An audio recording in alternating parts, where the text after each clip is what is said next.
Good afternoon, everyone. My name is Michael Markowsky. Welcome to my studio. I'm so excited because today we're going to be painting another painting by another one of my all-time very favorite artists. This is an artist that is near and dear to me because I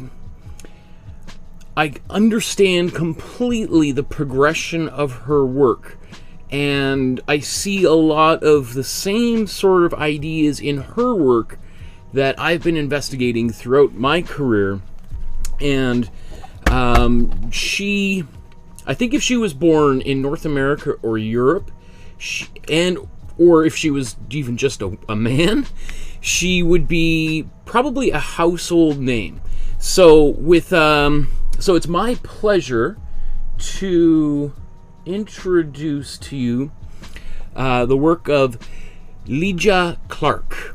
And we're going to take a look at some of her work that she made a little bit before this and the work that she made after this. But this is the painting that we are going to recreate today. And I love this painting. I love a lot of her painting. That's why we're going to do another painting of hers tomorrow. So this is the painting of hers we're going to do tomorrow, which looks, you know, I guess for some people it looks very similar. For some people it looks very, very different.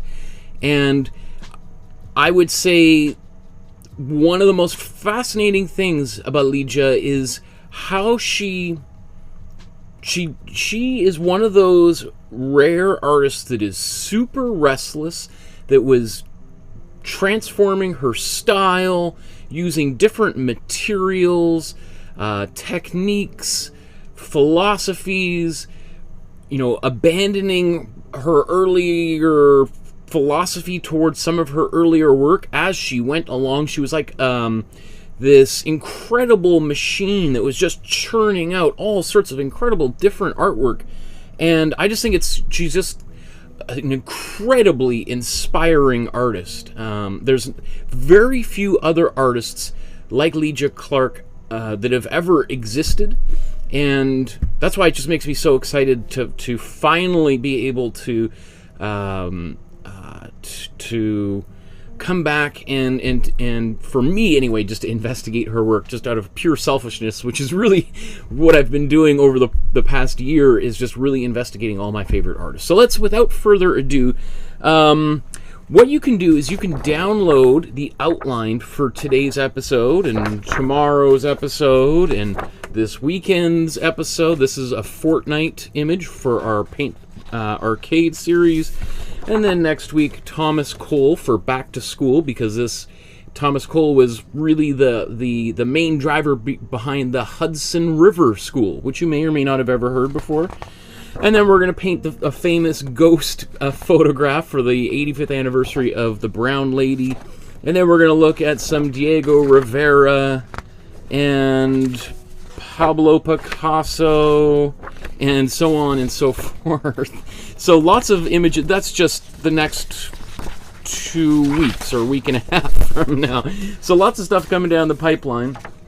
Let's I'm going to show you how to get this image onto your canvas and where you can find the outline for today's episode. So that's what it looks like. You can go to the Dropbox folder. There's a link in the video description below, and you'll see, I think there's 100 files in here now. The first 60, I think, is what we've already painted. So these are all paintings that already exist. All of the how-to already exists for all of these paintings. These are some of the greatest artists in human history. You got Van Gogh and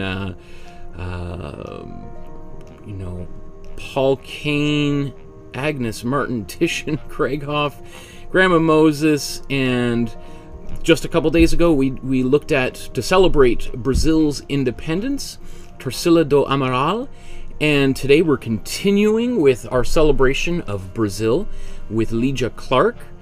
And we're also going to continue with some investigation of Latin American art. We're going to look at Diego Rivera, as I said, next week, Fernando Botero, and there's we're looking at more in December too. So also want to let you know that if you're watching today's episode, you can join the Facebook group, which is where there's 118 people in there right now. Awesome community. Upload your version of today's painting to the Facebook group. You've got to join it in advance, and it's just super cool. Like, so here is Maria's version of Torcilla's painting, and she did a version of it beforehand, and then she did a second version of it according to the way that I was encouraging you to do it. Although there's not one way that is better than the others. It's just the way that I would, that's the way I did approach it, right? Because I think it would be probably a little bit faster, and I think not necessarily easier, but or even better, but just that, especially for a beginner artist, I think it gives you more leeway, maybe a little bit less stressful, because the way that I'm showing you how to paint, there's opportunities to fix your mistakes very easily, especially when we're using a glazing method. Okay. How about, let's get today's painting started, and then we'll talk a little bit about Lygia's biography and background, and so I'm going to kind of hop around a little bit. I've gotten basically all of the next 6, or actually I didn't show you in the Dropbox, did I? Duh. Where am I? If we look in the Dropbox folder, where were we? We are at 65 and 66. You'll see there's these, how many files are there? Is that 8 files? And the reason why is you have the original paintings themselves. So you have these 2 paintings for today and tomorrow. And then you have 2 versions of each outline. So you have this one here as a JPEG and a PDF, and then there's also, I think, 4 different versions of this just based on your printer. One has got gray in here as opposed to dots. I put dots in there because it might save your printer just a little bit of ink there. Anyway, so let's learn about how we can transfer this image onto the canvas. I'm going to do this pretty quickly because I'm not going to include every single line, and I'm going to use carbon paper. You can use graphite paper for this activity, and you can see this carbon paper has been used many times, right? It's almost an abstract artwork in and of itself, and I don't mind that it's been used a bunch of times. You could probably get about 10 to 15 uses out of a single piece of graphite paper if you're using it in the same way that I am. Now, if you were tracing it and you wanted that image to sort of last forever, because you can use the carbon paper to create a drawing on paper, and then that could be the finished artwork right there, is you're tracing onto the canvas or paper. I used to do that exact same thing myself many years ago.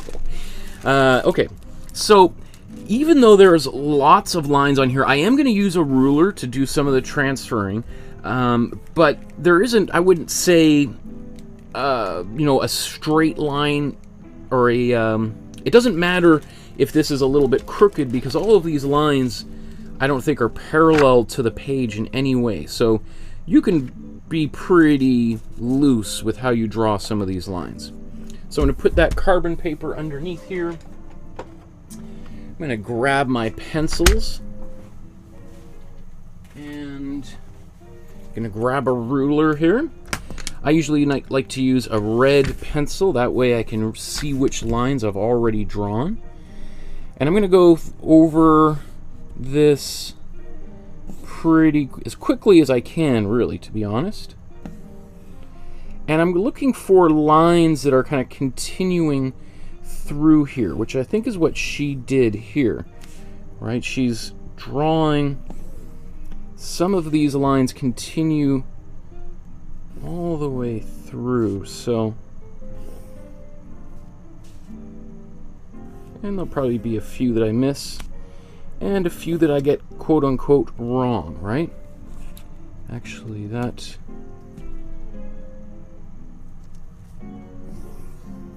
so that's not going to go all the way over because the carbon paper isn't going all the way to that edge. So let's see if I'm going to just continue here real quick.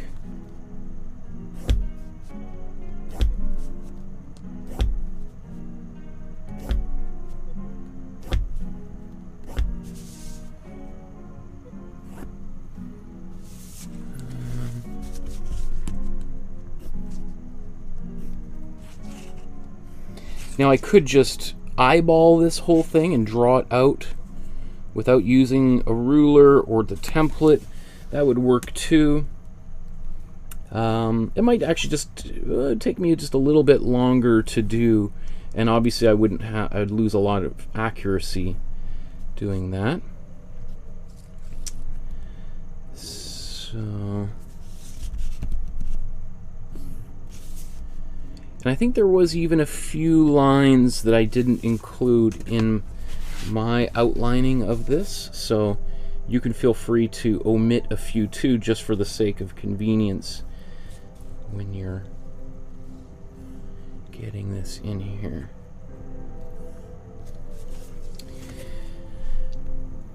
Now, as I said, you know, it won't surprise me if today's episode, at least initially, is one of the lesser viewed episodes that I've done thus far, because in North America, specifically Canada and the United States, Lygia she's not that well known. Although I'll show you here in a moment, she's had a few major exhibitions, one at the Museum of Modern Art in New York City, and one at the Guggenheim Bilbao, which is in Bilbao, Spain.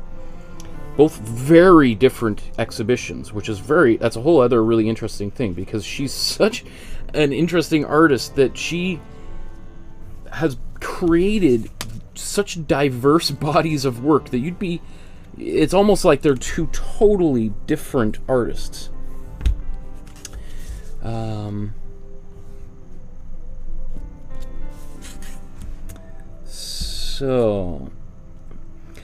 But in Brazil, she's certainly very well known and beloved.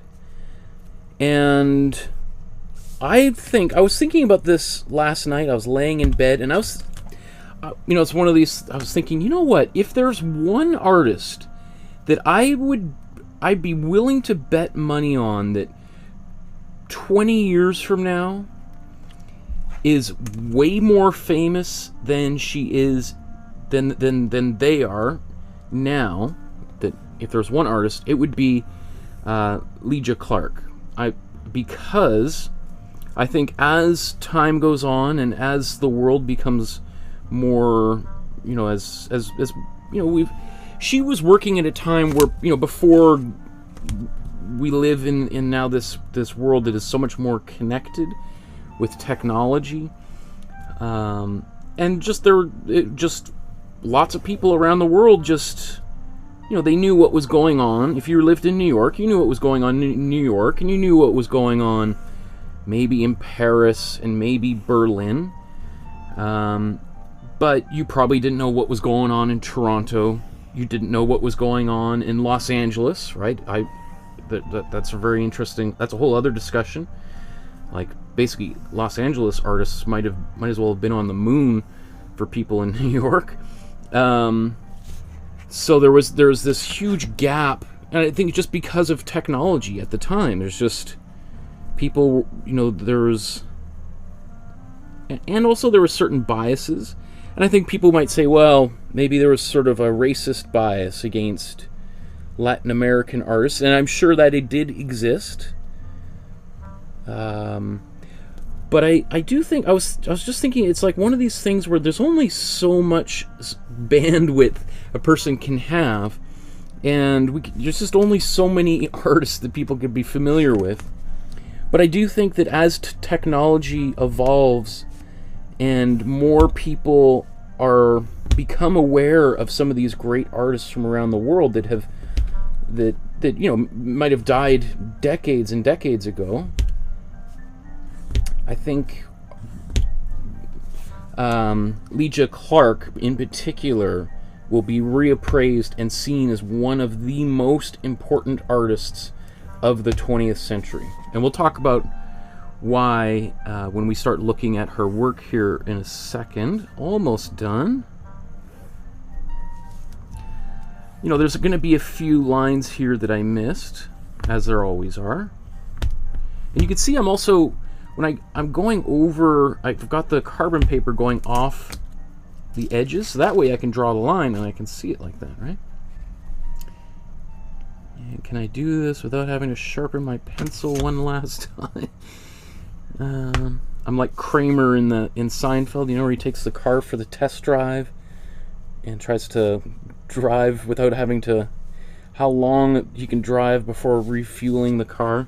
That's sort of like sometimes when I'm using a pencil, it's like, ooh, I can almost do this whole thing without having to sharpen the pencil.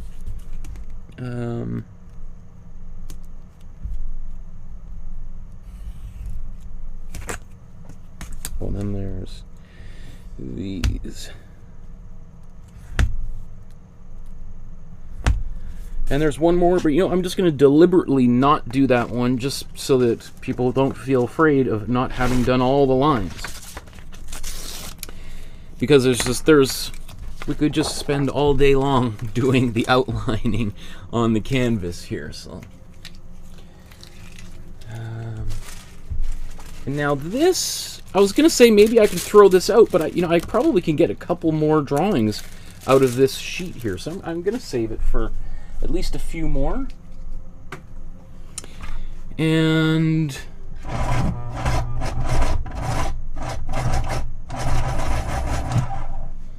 sharpen that pencil so I'm all ready for tomorrow.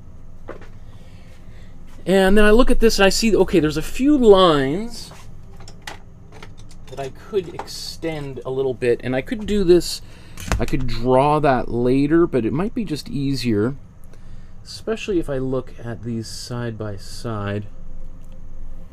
Yeah, I'll just continue a few of these up.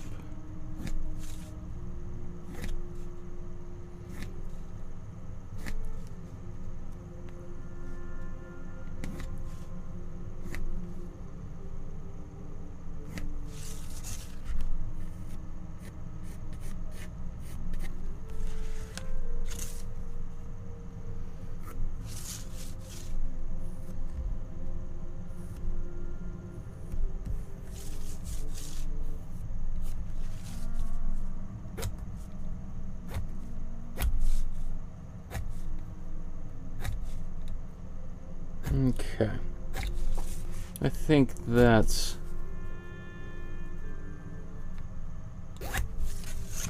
good enough, right? I guess maybe if I look at this, is there any glaring thing just at this stage? Let me just continue this line. Any lines that got maybe a little bit thin? You know, definitely as that carbon paper gets used a few times, it starts to become, there's not as much graphite literally being transferred off the surface, so that's good. Okay.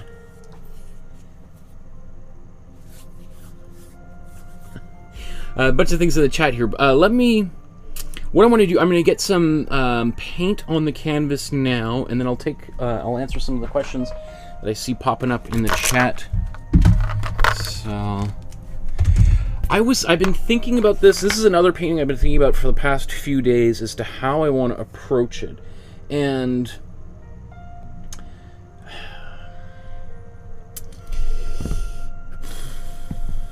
it's very interesting. Okay, let's examine this painting a little bit closer and see if we zoom in.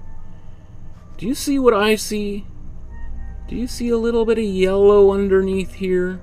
Now that yellow could just be the canvas, so it could just be the yellow, the off-white yellow unbleached titanium of the canvas. It could also be that she painted this yellow and then painted white over top of it. But, you know, But, you know, I just see, you know, initially this morning I was thinking, you know what, we might do something different. I might just paint this like a light blue. But now that I'm looking at it closer, let's do what I normally do. Come on. And I'm going to use some warm yellow right out of the tube. Now, this is right out of the tube. It's just whatever was left over in about 10 different tubes of paint. And I squeezed it together, and you can see that that's basically a whole new tube of paint that otherwise would have just gone into the garbage that I used. I scraped out of these tubes, which makes me really happy because there's, I think, a little part of me. I get a couple extra gray hairs on the top of my head every time I see paint going down the tube, down the drain, or in the garbage. So it makes me happy to see. I think I'm just going to put a little bit of extra water. There we go. So let's get that mixed up. Another option, as I said, you could just paint a light cold blue over this whole surface, and I would use cold blue. Or you could use, I was also thinking maybe adding a little bit of white into this mixture, just so it wouldn't be quite as bright. But after having looked at that painting up close, I think this won't be, this will work really well. So if you're joining me for the very first time, which the majority of people who will ultimately end up watching this video over the years, this is what I typically do. I've been doing this for the past year, really, is applying a warm yellow. And if you want to know what colors, the exact actual color and the brand of colors, in the video description below there you'll see links to actually buy the tubes themselves. And if you don't have to buy the same brand, you don't have to use the Amazon link there. In fact, I would suggest, if you want to buy it, is to check out your local art supply store and see if they have the paint, because I bet you it's cheaper than what Amazon has them at. Which is, often Amazon is cheaper for a lot of things, but I notice for art supplies, not so much. So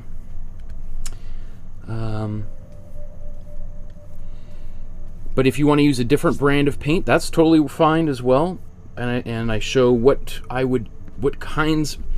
tubes of paint I think you should use to reproduce all the effects that I do throughout all of these episodes, using whatever major brand of, I think there's about like 10 different brands of paint that I outline in the very first episode of the Intro to Painting course, which I did last year. Wow, lots of things in the chat there, so we'll get to that momentarily, as I just try to keep my work surface a little bit clean. It's now got a bit of a yellow tint to it, or hue. Wouldn't be a tint, because tint is when we add white to a color, but I find myself sometimes getting the vocabulary wrong just out of bad habits.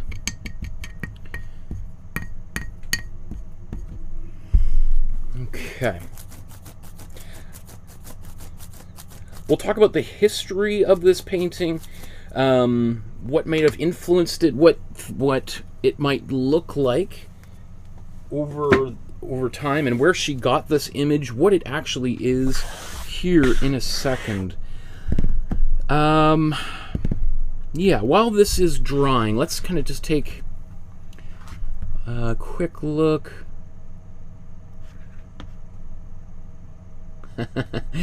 I see in the chat there, Maria says, hi dear people, I definitely won't be able to draw all of that on my own. It is a well, I'll show you. This is based on this staircase motif that she did. She drew this one staircase over and over and over again, and as she did the same image many times, it became progressively more abstracted. So in fact, let's just take a quick look and see what that I want.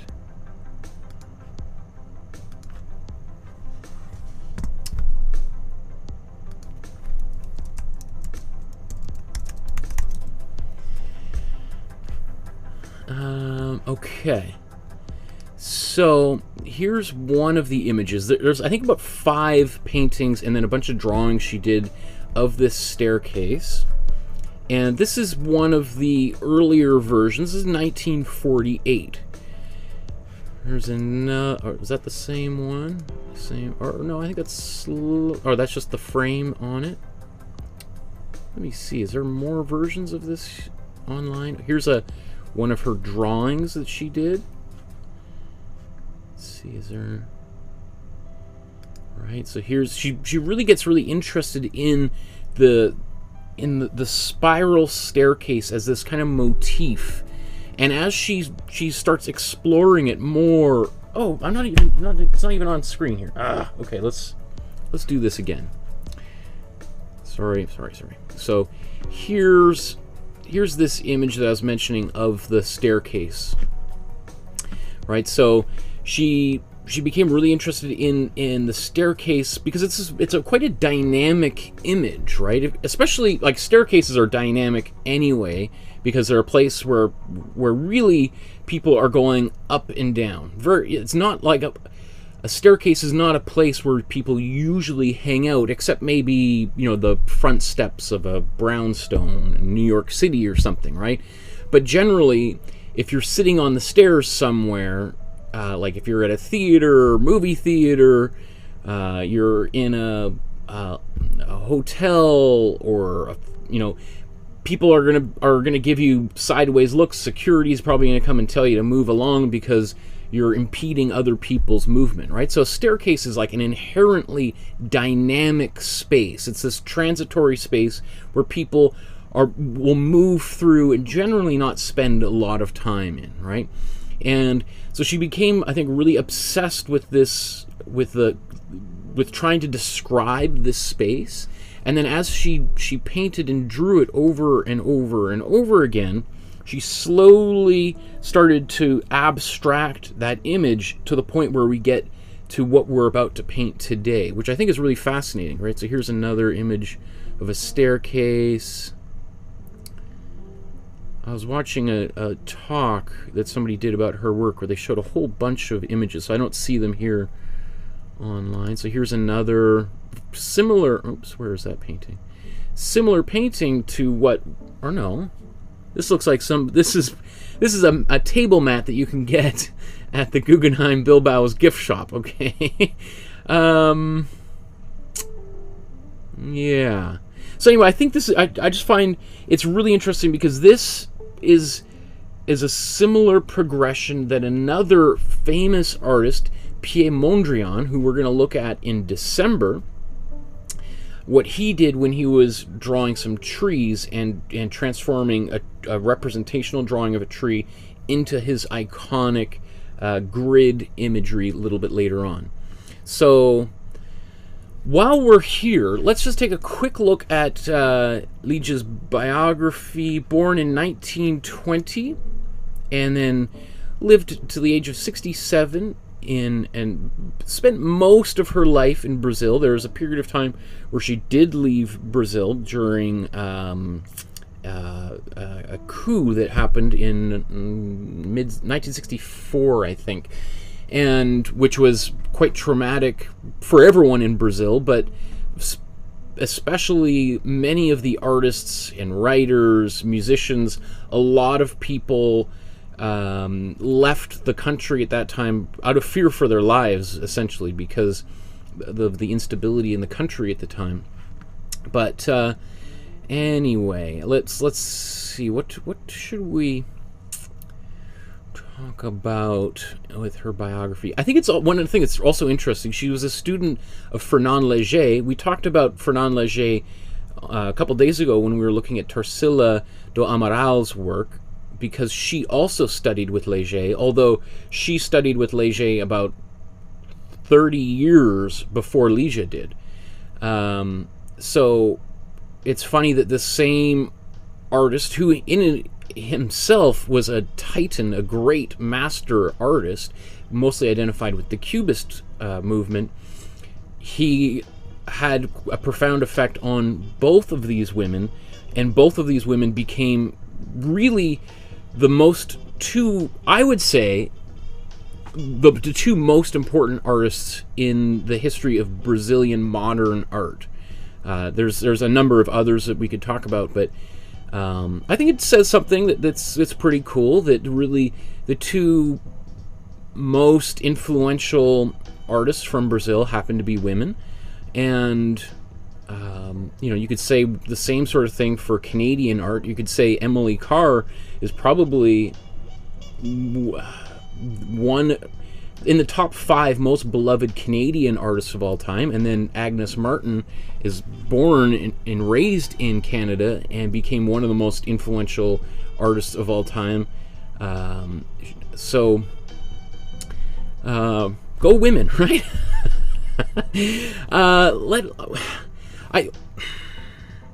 We're going to talk. We have 2 episodes. I don't want to go through her entire biography today. Maybe what I'll talk about just at the moment is just her.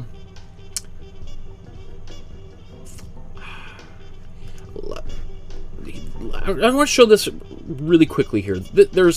Because not everyone's going to watch tomorrow's episode, so I just want to give a little bit of context. Here's an exhibition that was at the Museum of Modern Art just a few years ago, and this exhibition mostly focused on her work from the early 1960s until her death in 1988. So the last 25 or so years of her life was dedicated to, as she would call it, the elimination of art, or the abandonment of art, because as she progressed throughout her career, she became less and less interested in creating art objects, and she was more and more interested in creating experiences. And she started doing she started basically doing performance art, and not even just performance art, because it's not it's not really a happening, as you may have heard of a happening, and happening is a kind of performance that began in Europe and New York in the late 1950s with people like Robert Rauschenberg and Merce Cunningham, the dancer, and John Cage, the piano player or composer. Happening. Andy Warhol had these happenings, and it would be this sort of blurring of the audience and the performers together, where the performers would go into the audience and engage the audience.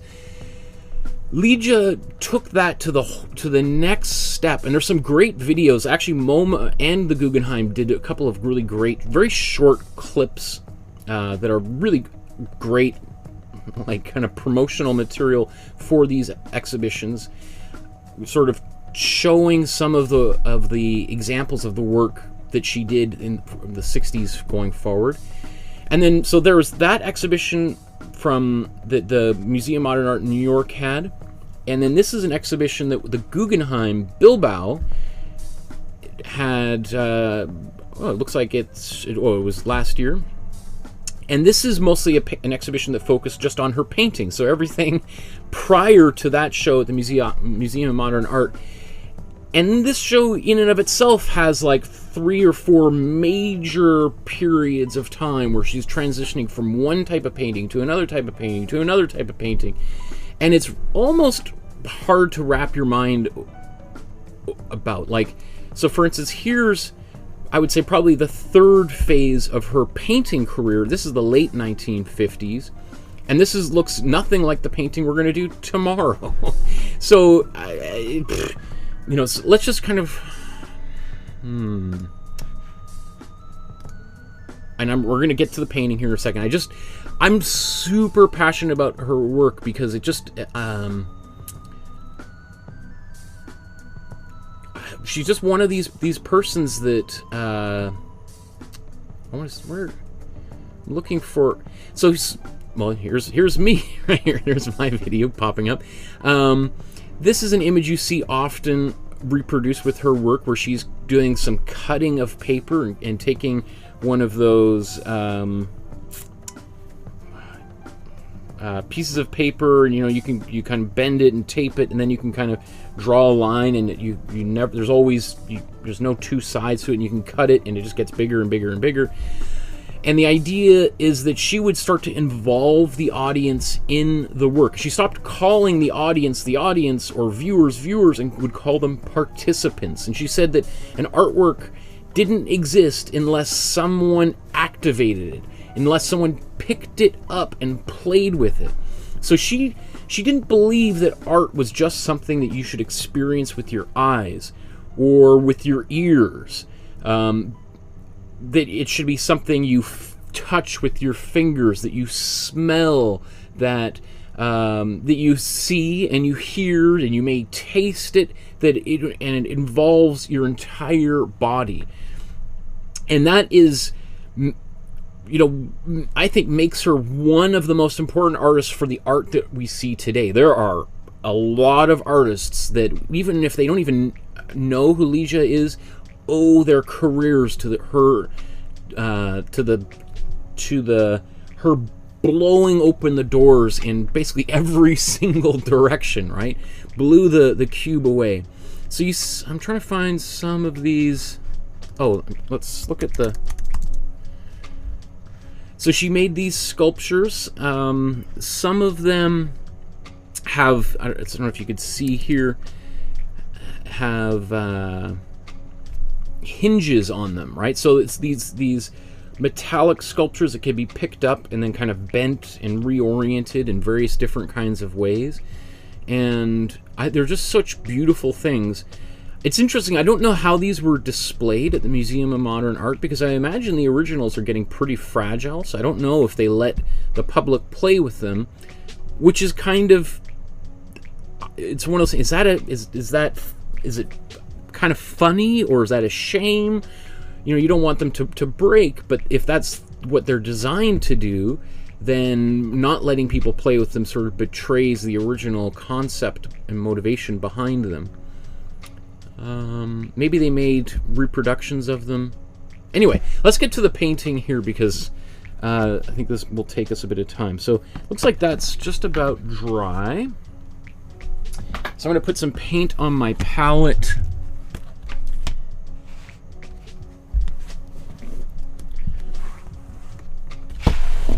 I strongly encourage you to do a quick little YouTube search on her name and watch some of the videos that are out there by the Museum of Modern Art and the Guggenheim. The Guggenheim Bilbao. I don't know if that exhibition traveled to the Guggenheim in New York, but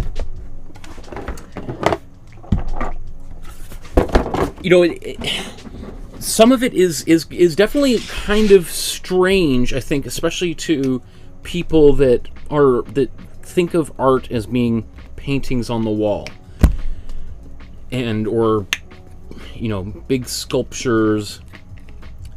Her artwork got progressively more and more ephemeral and experiential, and I could see some people being like, whoa, this is weird stuff. And I think she liked that idea of really challenging people's ideas of what art is and what it can be. I think she really accomplished, I think, everything she wanted to accomplish at a relatively young age. And I think it was sort of like, well, what is the next thing? Like, what do I do after I've done all these incredible abstract? Well, she did some more realistic portraits and landscapes, and then she did some abstract paintings like we're going to do today and tomorrow. And then she got even more simplified and abstract. She literally started cutting into the canvases. We'll talk about that tomorrow. And then she started making the sculptures, And then she stopped making physical objects altogether and would just do these activities with people. And she really saw art as being a therapeutic tool. So she's also like a very important artist, and I wouldn't say a founder, but very important to the art therapy movement, which is now people go to university to get an art therapy degree, which back when Lygia was making her art, even in 1960, that would have seemed completely laughably absurd, right? And now a lot of the things that she was doing in the 60s are like standard textbook activities for art therapy programs. Like, that's just, like, I don't know how else to say, like, how incredible that is, right?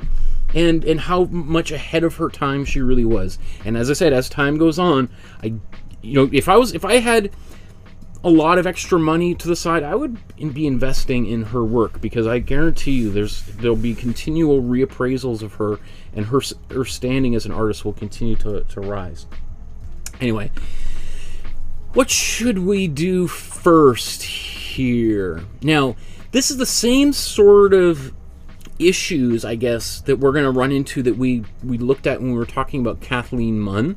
Kathleen Munn, we looked at maybe 2 or 3 weeks ago, and Kathleen Munn was really the first and arguably only Cubist painter in Canadian history. And one of the things with Cubism is it's all about this flattening of space. So there's really no background or foreground, and typically whenever I've been painting, I try to work from the background, then go to the foreground, and then go back to the background, and then finish with the foreground. The closest thing I could say that we have to a foreground and background is we have all of these colors, which you could consider to be in the background, and then this dark, looks like a black, over top of everything, which essentially black sits on will always want to leap forward, right? So really the last thing we would probably do here would be to apply black over the entire surface here. So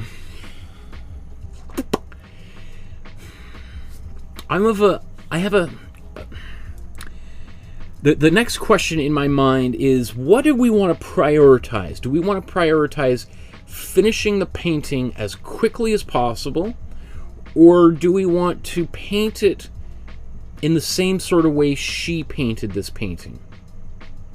And there's times where throughout this course where those things align, they're basically the same thing.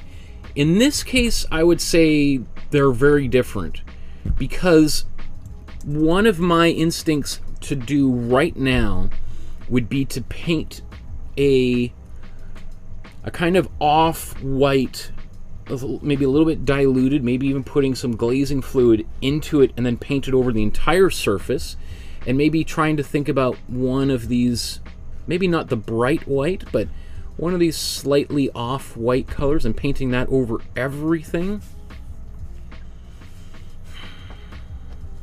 So that basically that would save us, if we painted that over everything, then a bunch of these smaller shapes would already be painted, right? We could just move on and we wouldn't have to paint them later. But that's not what she did. She clearly here painted each individual shape on their own. So I guess I'm thinking, does it matter? Would we learn? Like, in fact, if anything, it almost looks like she painted maybe even the black first, and then painted inside these shapes, and then maybe painted black to finish and kind of clean things up. Because you can see there's some paint overlapping parts of the black here. And of course you can see areas where the yellow that we just painted is showing through.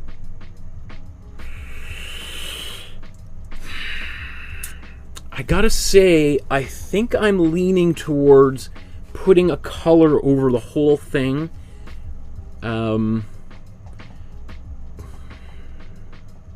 Yeah, because I just feel the other way, by doing it the way she did, is going to take a lot longer. And although obviously a big part of what I want to do is sort of teach you how each artist worked here, I don't think it's going to we're going to jeopardize the integrity of her work in any way, and I don't think by doing it her way that we're going to necessarily learn anything earth-shattering that we haven't learned in previous episodes. So somebody could prove me wrong here, and I'm sure as this video ages, I could be, people will point that out. But anyway, I'm just making an executive decision to go in this direction right now. So what I'm going to do, I want to make a bit of a gray. I think I'm going to go for this type of a color down here. So to do that, I'm going to take some warm red and some warm blue. I'm going to mix those together. Oops. Okay, so took some warm red, and then I took some warm blue, and then I'm going to mix them over here. And this is basically one of the darkest colors I can get on the entire palette, because they're roughly across from one another on the color wheel. So it's not. This is a little bit of an exaggeration of how the color wheel works. In fact, for it to be technically right across from the red, we'd be looking for a little bit more of a green, which is why I often add a little bit of yellow, like I'm going to do right now. But you can see just on their own, they're almost across from one another, and they get pretty close to what we call the neutral core. So that's why we get a kind of a nice dark grayish brown. So anyway, I've got this color. I'm just going to wipe that excess paint off my paintbrush here. I'm not going to wash the brush because I'm just going to use this paint on here.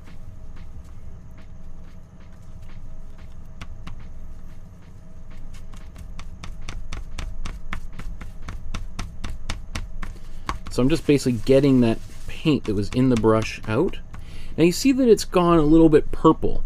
I don't mind that so much, but if I want it to go a little bit more gray, I'm going to put a little bit of that yellow on. And what did I say would happen? Here we got some gray. So let's put just a little bit more white in here. And now we got this nice color. Now, if I just paint this right over top of that yellow right now, a few things could happen. One of which is I might obliterate all of these white lines. So what I'm going to do,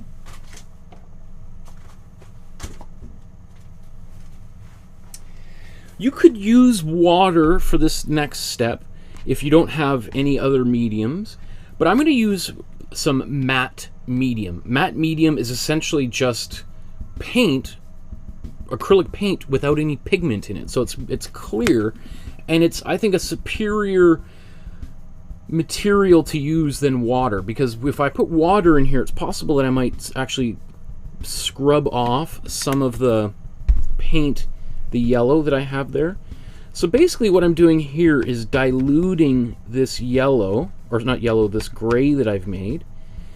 And you know, if you don't have matte medium, you could use gloss medium. That would work, although I just always prefer matte over gloss, which I'm a little bit in the minority there.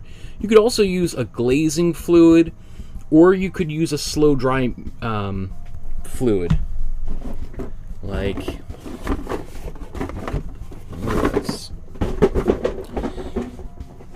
So the reason why I'm not using slow dry medium or glazing fluid is both of them slow the drying process down. They're going to have a very similar effect to matte medium, but matte medium is going to dry much faster. It's just going to dry just like regular paint, which is good because I don't want to, we're sitting here live on camera, and as you've probably seen in the past, when I use slow dry medium or glazing fluid, it can take a long time for some of that to dry.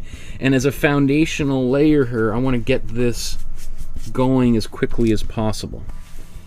So I'm going to brush this all over.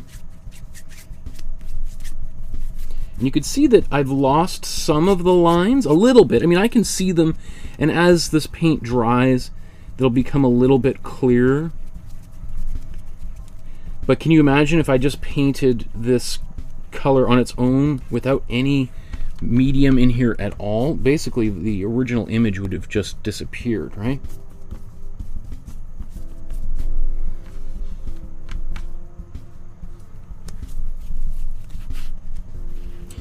And the other thing too is this paint is already starting to dry a little bit. I can feel it starting to get more and more tacky, which I think is great because that means I'm not going to have to sit here for 20 minutes with a hairdryer blowing on this. It's going to be mostly dry in just a couple of seconds. So I'm just trying, I didn't do the best job of blending this in. I should have scrubbed it out a little bit more with my paintbrush.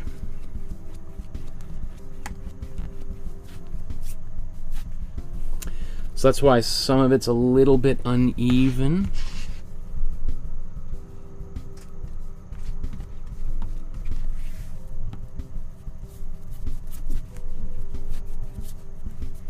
But that's okay.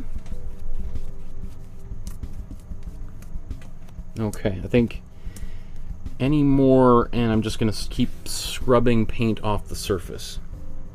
But that's good because now I've still have my warm yellow underneath there that's going to be glowing through all of the colors. But now I've added an extra little bit of a layer of paint on there. It's modifying that existing yellow without eliminating it. Okay, and it's already dry in some places, right? So if you've seen me use glazing fluid, and the glazing fluid works pretty well for this same exercise.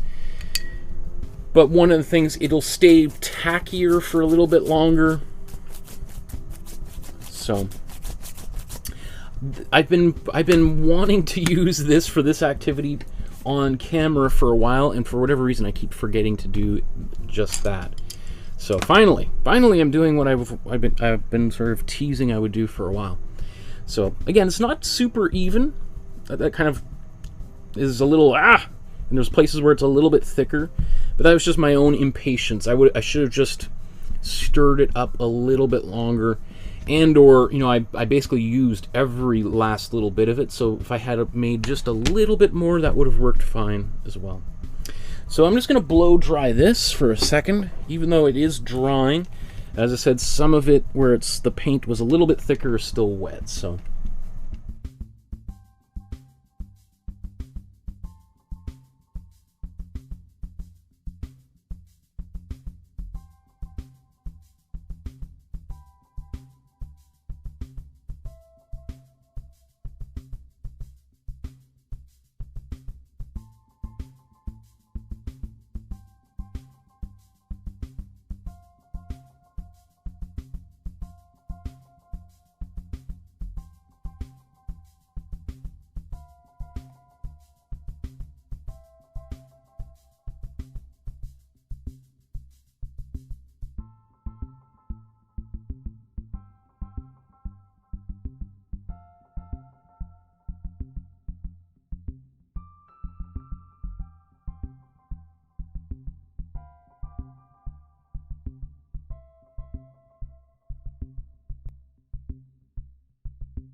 Okay. So, you know, I probably at this stage the question might be, well, that looks cool, but why do these two steps when I could have just put white into the yellow and had, like, taken my warm yellow and put a little bit of white into it?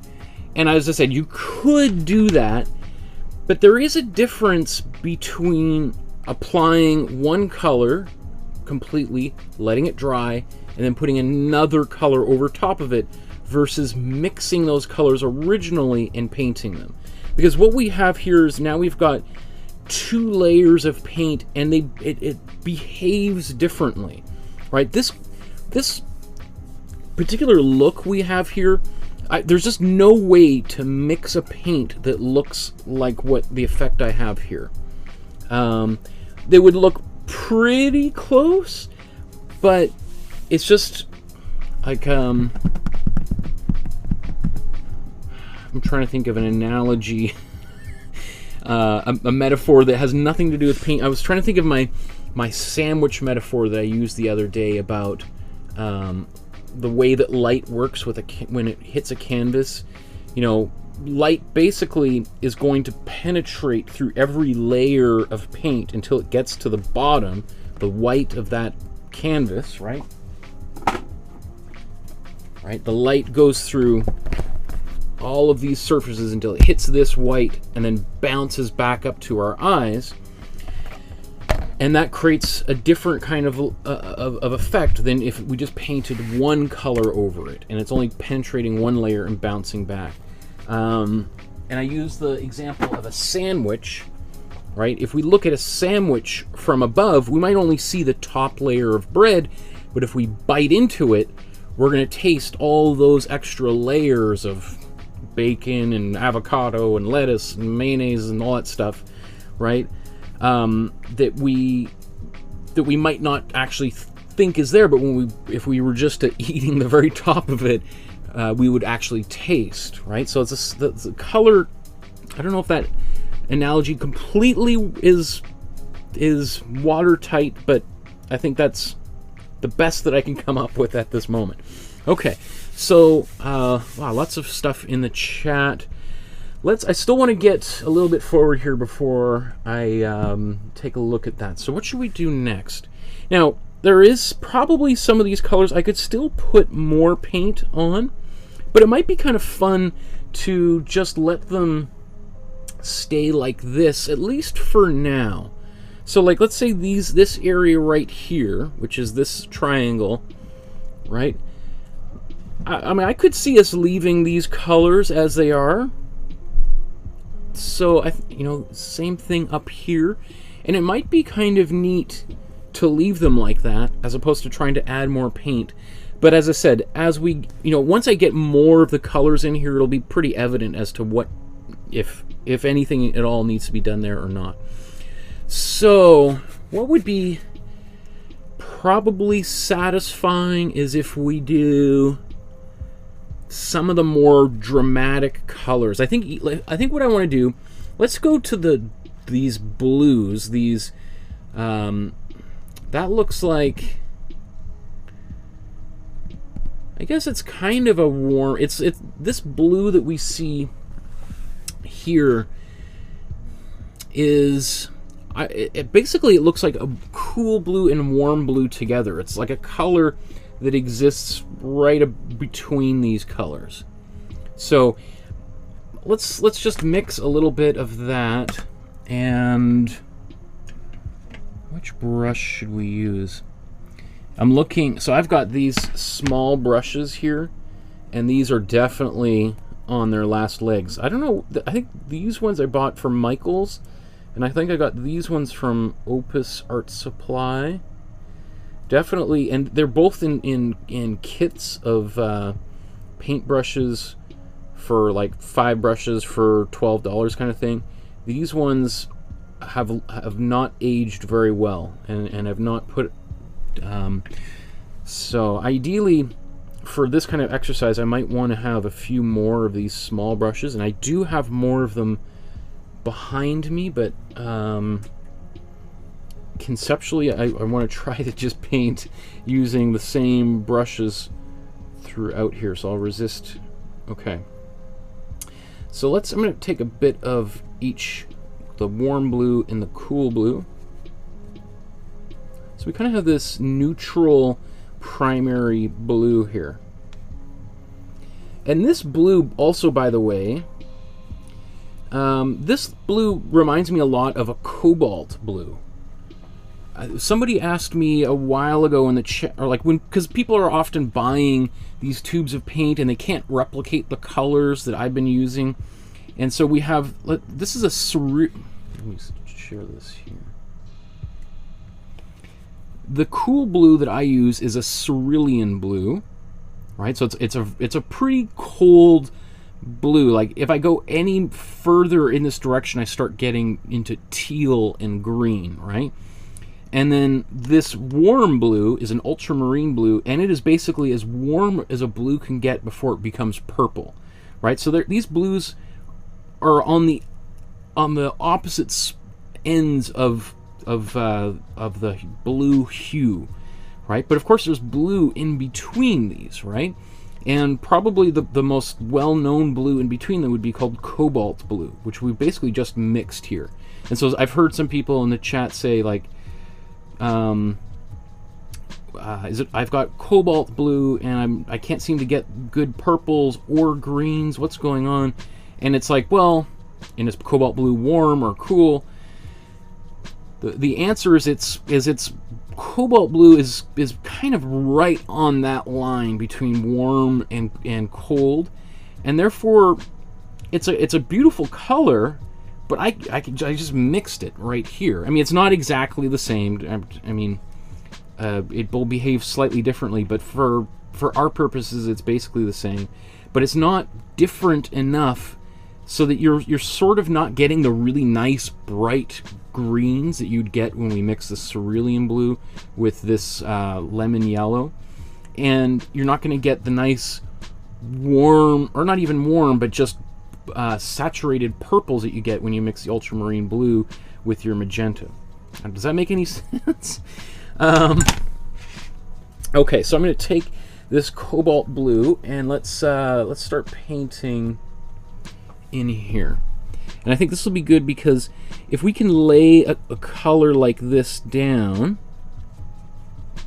I think it should help us make sense of what needs to go where. Like it'll act as sort of wayfinding points for us, so that we'll be able to, because there's a lot of little shapes in this painting, right?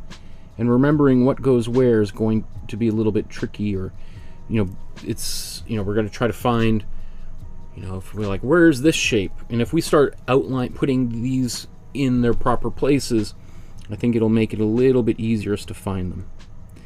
Now, just like Cobalt Blue 2, this is a fairly transparent color, so we could go back, wait for this to dry, and then go back over top of it.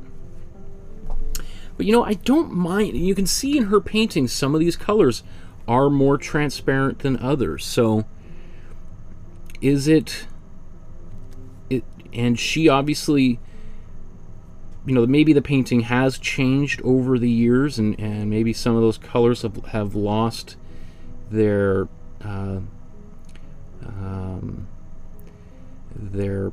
brightness, because they may have faded because they weren't totally light fast.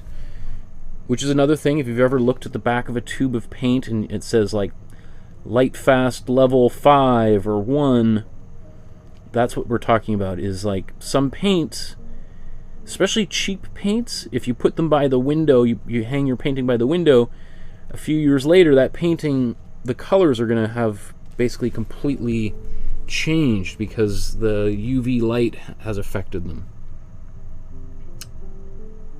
So I'm just going to take this right through, because we're going to paint a black line over top of it, and I'd like to have that black line be nice and sharp and not have little gaps in between. So that's why I just painted right over there. So let's keep on going. What's another one here? Now, I'm going to paint my colors basically right up to one another, and I'm going to use my black line that I'm ultimately put over top of this to kind of clean up my image, I guess you could say. And if over the course of you making your painting, let's say you were to paint this blue here or here, and you get it in the so-called wrong place, I wouldn't be too... I'm going to make a few mistakes along the way, right? So, and will I spend time trying to fix the painting to correct my mistakes? Probably not. I mean, who knows? I'm known for sometimes making some pretty big mistakes, but I don't know if I'm going to... It's hard to say what I would do at this moment, but and I will find out very shortly as I start making some quote-unquote mistakes, but I think I'll just keep on plowing forward. So we'll see. I'm just mixing a little bit more of this paint as I ran out. Let's just paint this area here. I think it's supposed to be a little bit darker, so I'll just do that when I get to this point. How about let's zoom in a little bit and just start looking a little bit closer.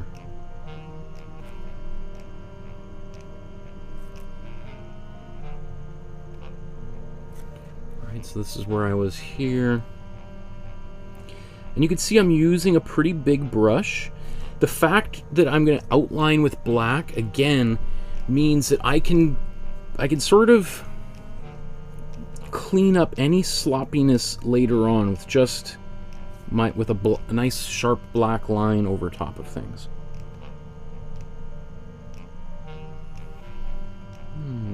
I guess I'm just going to carry that across.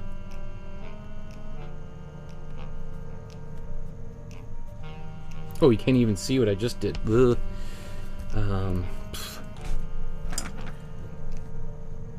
Okay. Down here is where I was. Let's move over. So there's all these little things in here. Yeah, some of them might be the outline. Let's just count. 1, 2, 3, 4, 5, 6, 8, 9, 10, 11. 1, 2, 3, 4, 5, 6, 7, 8, 9, 10, 11. Oh, okay. So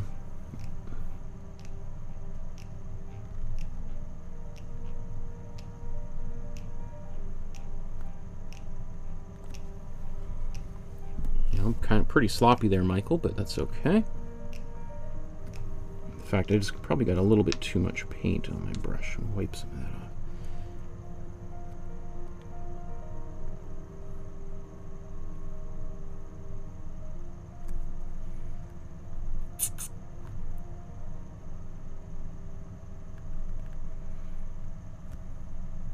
This kind of reminds me a little bit of when I was painting the bricks on the back of that behind Spider-Man, in the Spider-Man painting we did about a month ago. And it's one of those things that if you jump around too much, let's say if I just start and I come back, I might find that I've painted myself into a bit of a corner, and I've got some things don't match up the same. And as I said, that would not be a major problem, especially here, because what is somebody going to say? Like, oh, you got, I think this square is supposed to be red. Like, uh-oh. Paint fail. Time to give up making art.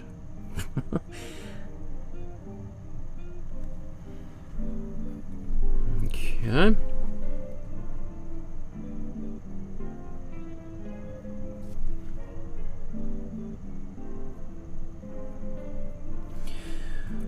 So really what I want to... Oh, let's just carry that across.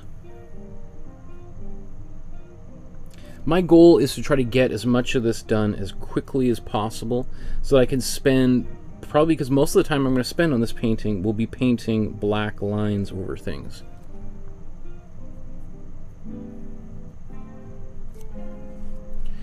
So I want to get as many colors on the canvas.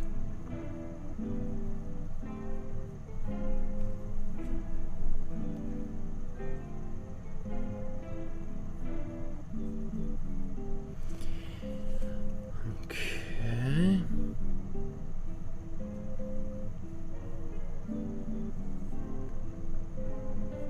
Like my goal here will be really to get all the main colors on here within the next 20 minutes and then spend about another hour thereafter painting the black lines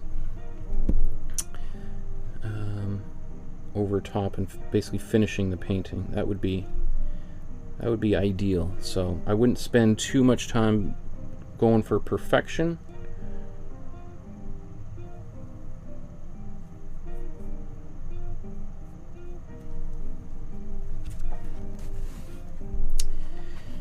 Okay, where should we go next? We've done those.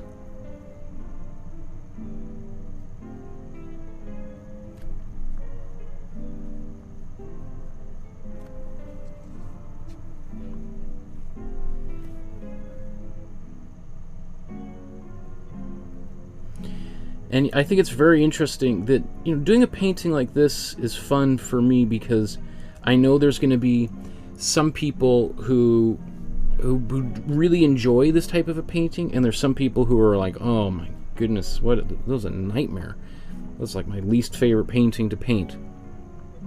And, you know, it's just, it's different for everyone, right?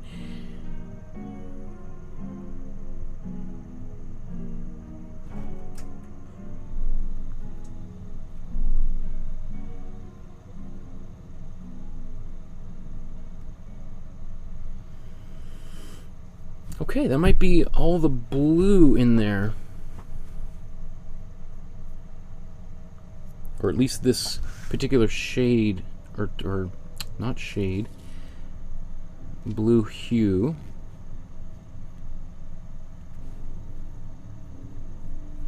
Now that I've just got a bit of extra paint on my brush, rather than just wiping it off, I'm thinking, okay, well, I'm going to go do a quick little second coat on a few of these places that, before all this paint just dries up on my brush or my palette. Why not?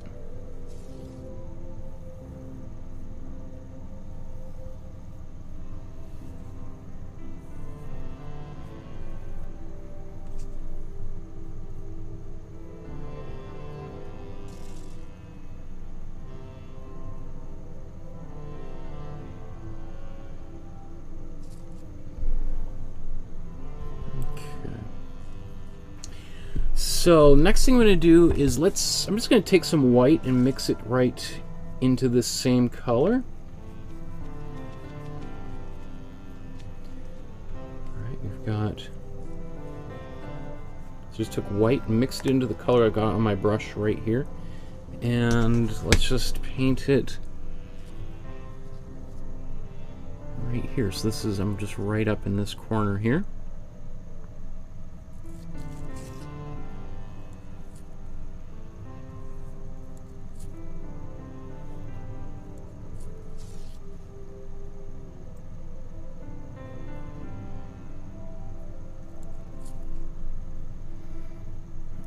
Let's move. This is a little bit more of a gray over here.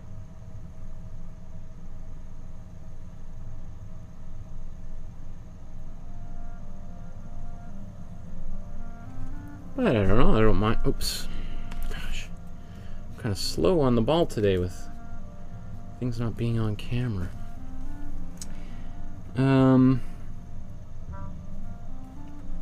Let's paint this guy here. I didn't even draw that line, so.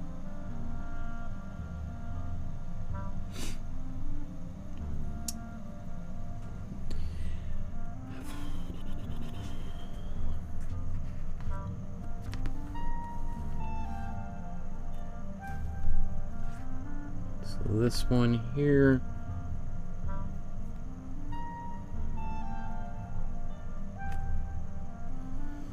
Guess this turns into white here, and I just painted it too long. If I want, I can just add white over top of that later, because there'll be a few places where I do add white.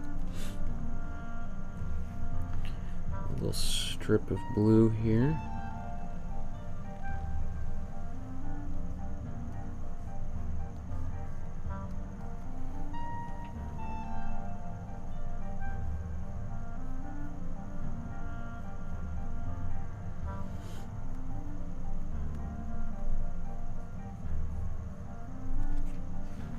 Working in these two little areas here.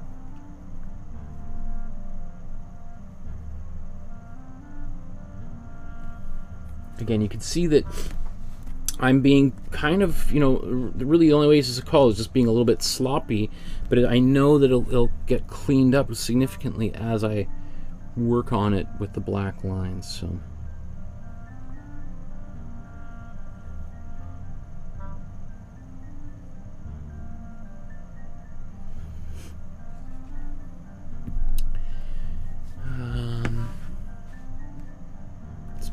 That area here, and then I think I'll make this, turn it into a little bit more of a gray next. Or maybe let's do one more, this little bit here.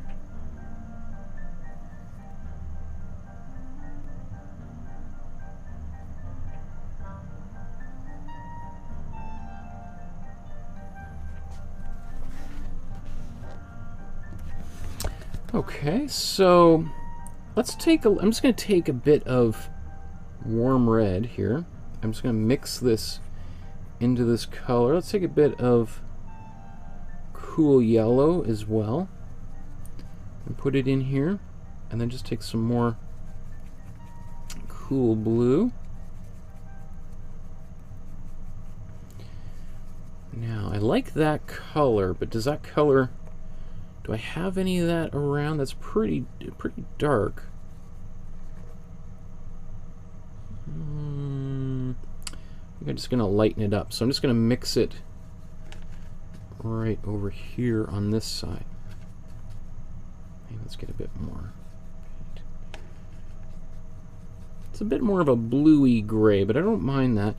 It's certainly different enough than this color that I had there originally. So maybe I'm just going to start attacking a bunch of these areas.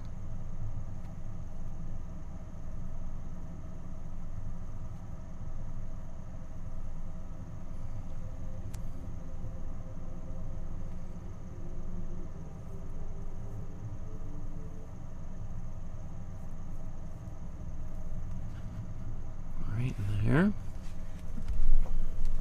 Let's go into here. And once again, don't worry about getting the color exactly right. Because it's, first of all, it's going to be hard for you to really see if the colors are correct at this point anyway. You know, once you get the black lines in there, it'll be much clearer as to how close or far away you were, which is not probably the best thing you want to hear, but you know, your decision making is going to be severely clouded by those black lines in the original image, because you're looking at it and it's hard not to be influenced by those dark black lines and all the other color around it and on your wall and behind your computer, etc., right? So I would just sort of, you try to get yourself into the ballpark, and then at the end, when you look at your painting, you can decide, do I want to modify anything here? Can I live with the colors as I've painted them? And I bet you by the time you're done, you'll be like, yeah, there's some colors that are a little bit quote-unquote off, but I don't really feel too motivated or worried enough to want to change them, because I think I've done a good enough job.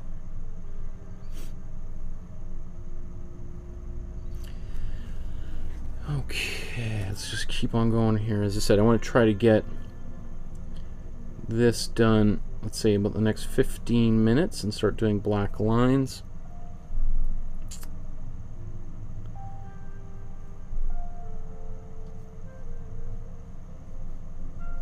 Oops, not on camera, am I?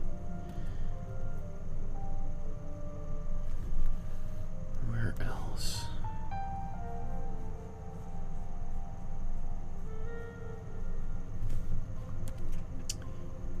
Okay. So let's do this.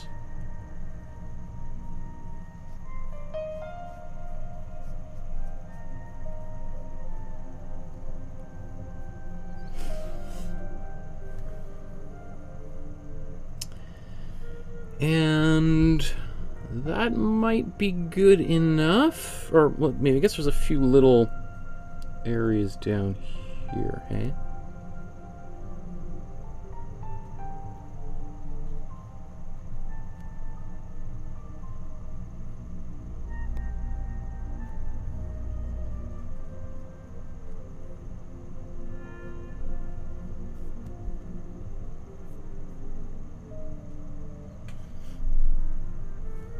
I think that might be okay. So maybe I'll just zoom back out and we'll just see where I'm at the moment.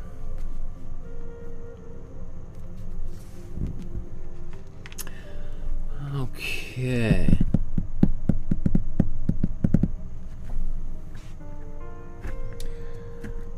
Now, I think I'm just going to take...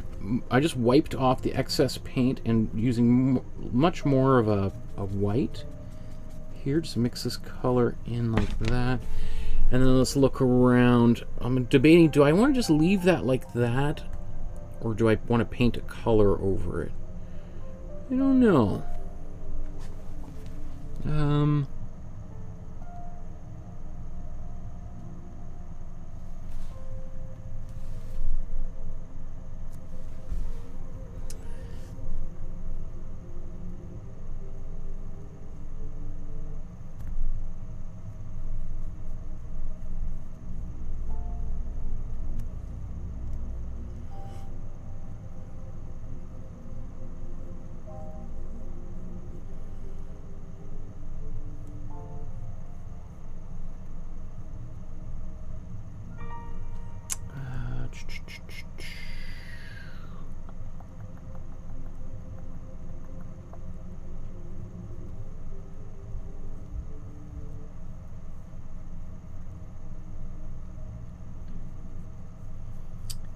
Okay.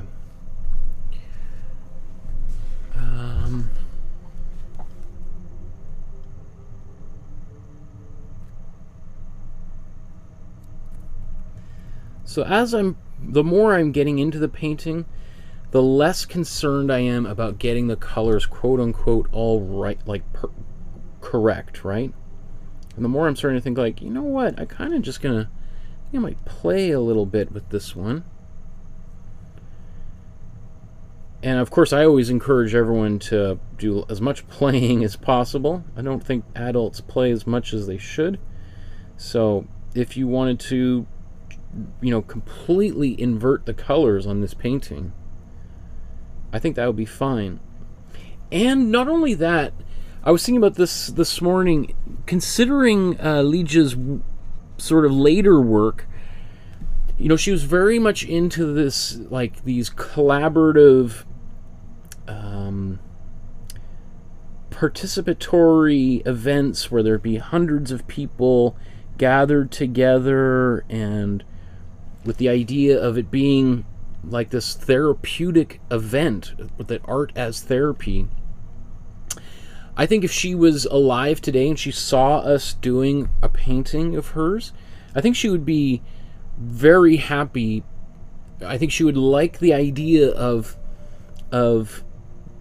many people like recreating her work in the spirit of creating a community of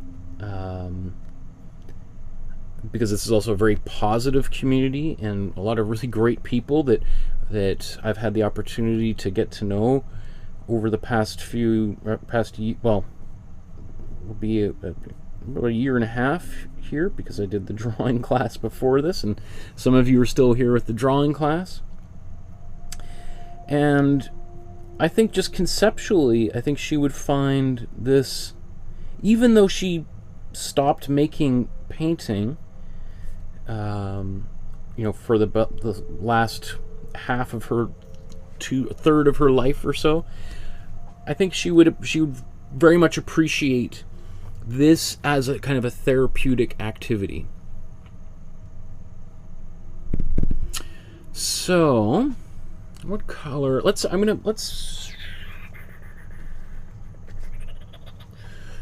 do I want to... Let's go for a dark green. In fact, I like this dark color that I've got here, but let's mix it again. So here's our cool red and cool yellow, or sorry, cool yellow and cool blue. And so we've got this really nice bright green. Let's now take some warm red, and I'm going to mix this just off to the side so we can see how it develops. Now let's get a little bit more, and now take that color with it on my brush and go into the green here, and look at that. Nice dark green.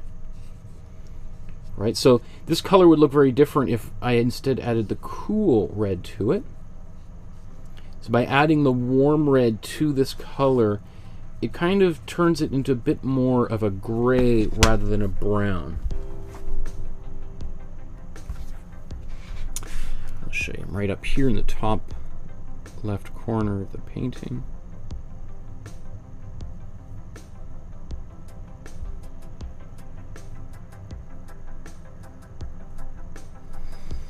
So this would be probably very similar to how she would have painted her painting, except she would have taken a lot more time and been a lot more careful, and she may even have painted the oops, so that's in the wrong place.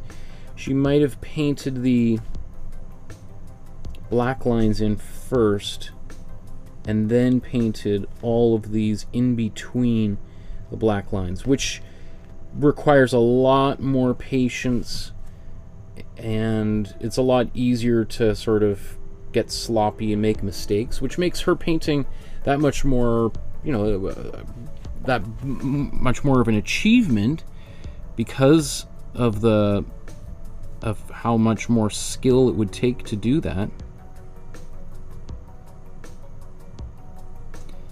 And as I said, like, I was trying to debate which way we want to approach this. Do we want to go easy or hard? And so I've kind of gone, I think, the easier way than what Lygia did. So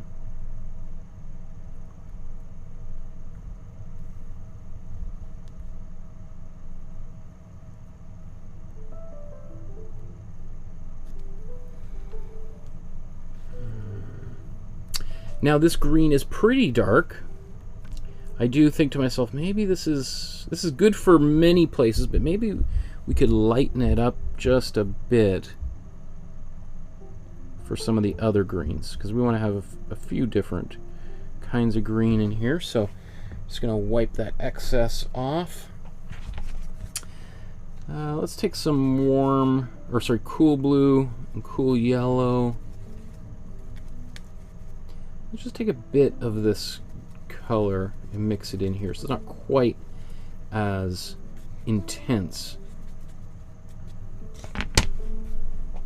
And then let's see, where can this go?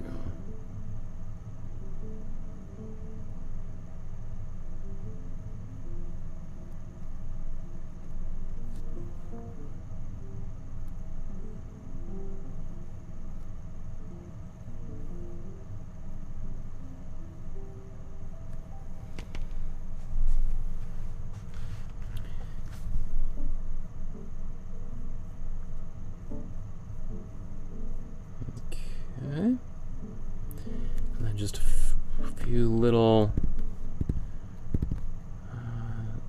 the painting kind of crops right off. So some of this stuff on the bottom isn't even in the original. So that even gives me a little bit more leeway just to kind of put a few of my own little colors in there and have an extra little bit of fun.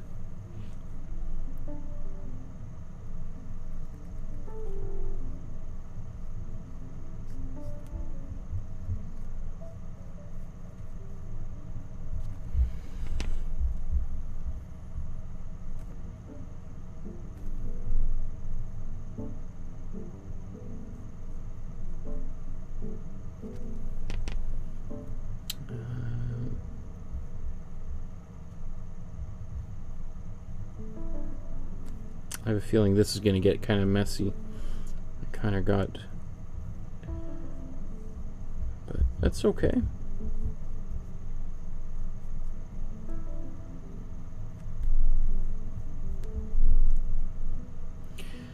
I think, again, what's going to be fun is seeing how this painting transforms once we start putting black lines on top of it.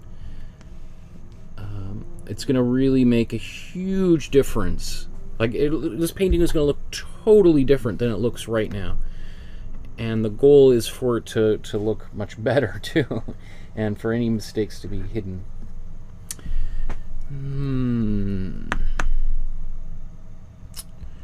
What should we do next? Should we go to some red next? Maybe let's go to the warm red. We'll take some warm red basically just right off out of the tube.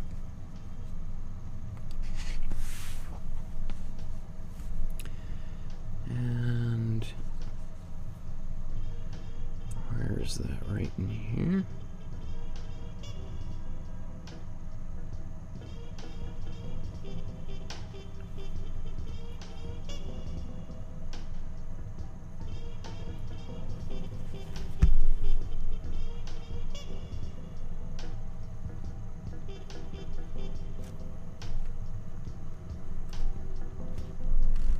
So that got kind of hidden. So you know what? I'm just going to move. Should I do...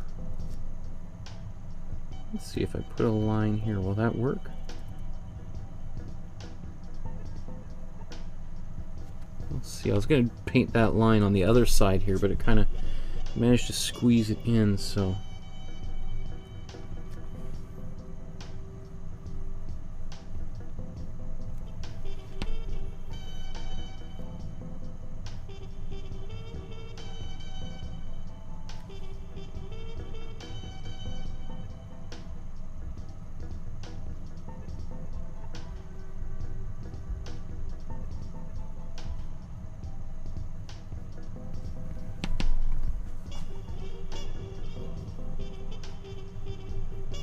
remember I said there was going to be a few places where I make a few mistakes. I think I'll put that red line in there towards the very end.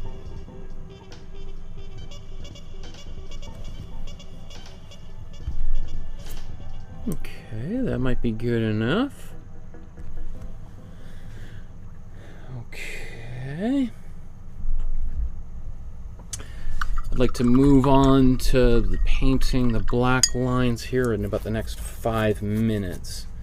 So let's take this warm yellow. Actually, I'm going to take a bit of the cold yellow too.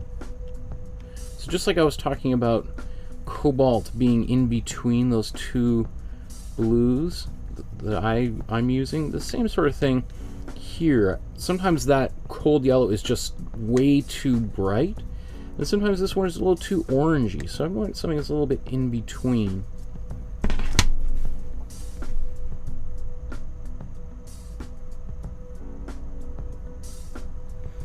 So this is closer to what, you know, some people might say is like your primary yellow.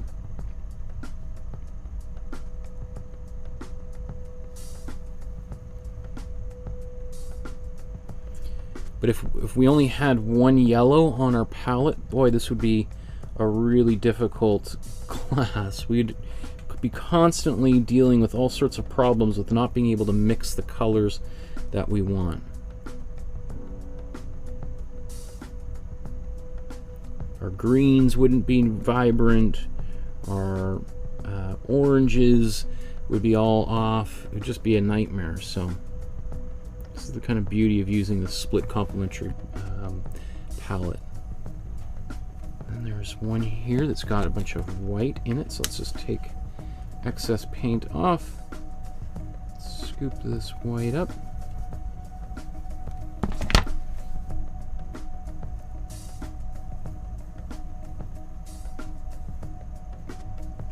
In fact, I'm going to paint that right here as well. Anywhere else that needs this? I know this, she didn't paint this here. I'm just going to put it down there anyway. Oh, there's a yellow. I didn't even notice that yellow. Just going to go take that extra paint off.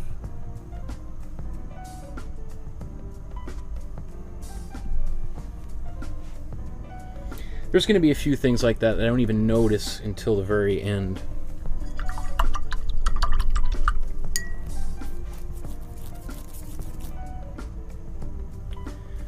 Okay. So, just looking around and thinking, do I want to put white on here or just leave the background as it is? I think I'm going to use a little bit of white. Well, maybe not paint everything, but a few things that might need a little bit of white. So let's say I'll paint white in the top.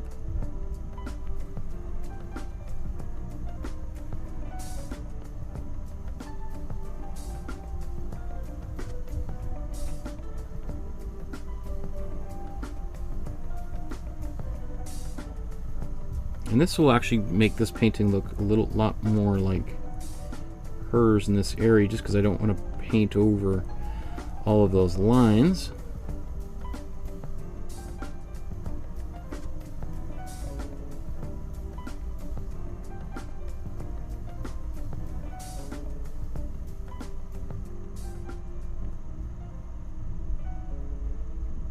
Maybe I'll just zoom in on that area there.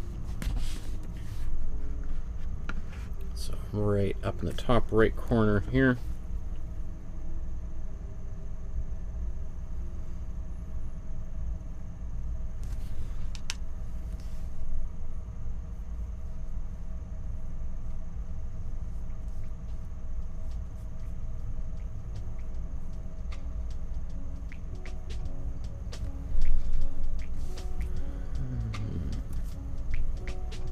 Let's do it right here.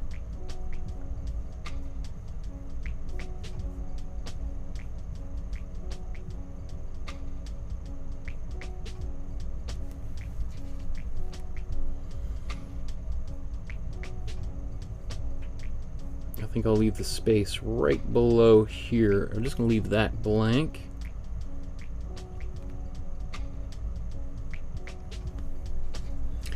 Now, obviously, a few episodes ago with when we did the Grandma Moses painting, I used acrylic pens to do a lot of line work, and the question in my mind is, should I use an acrylic pen again today? Because I do have lots of them in different colors. So I could do that, or I could just paint the whole thing in. It would take me a little bit longer, but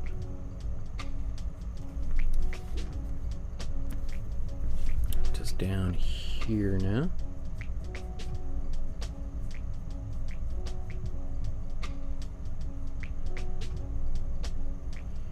I might do a combination thereof. I might paint the big wide lines with my paintbrush and then do some of the smaller line work with an acrylic pen.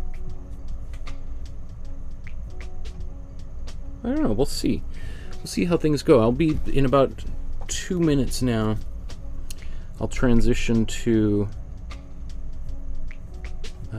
black, and that will take us through to the rest, to the end of the painting. So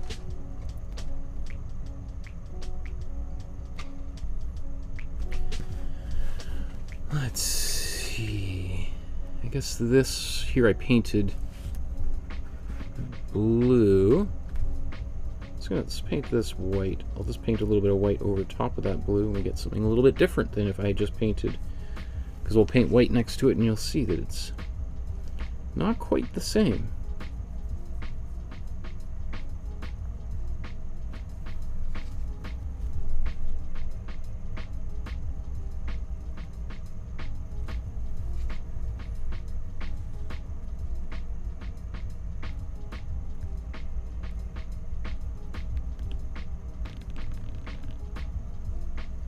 The one kind of cool thing about using an acrylic pen is I could use a ruler while I'm doing it and get really nice, sharp, clean lines. Now, if you look at her painting, I don't think she used a ruler. She would have painted this all painstakingly by hand.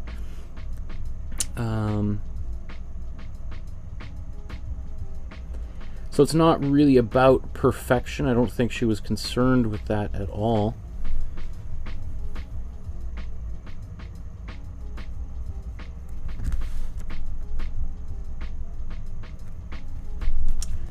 So I'm just down here in the bottom.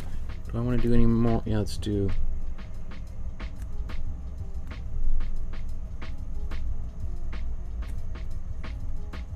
Not even looking at the original here, just like, let's just get this. Let's just get this painted in. I think there's a really nice, all of the different kinds of white in here are going to work really, really nicely. So I'm really excited about all of that.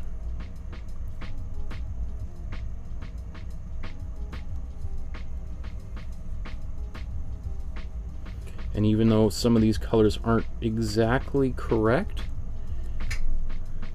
I think we'll be happy with the results. So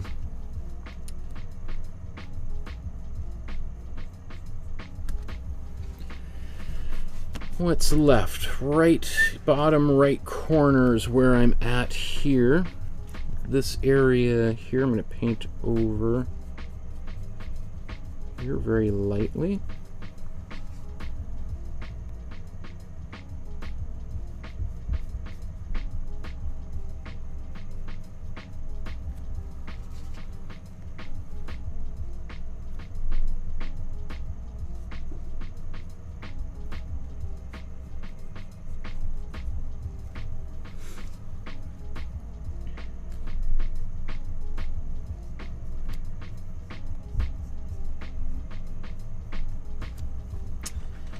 And just some stuff in the bottom right corner here.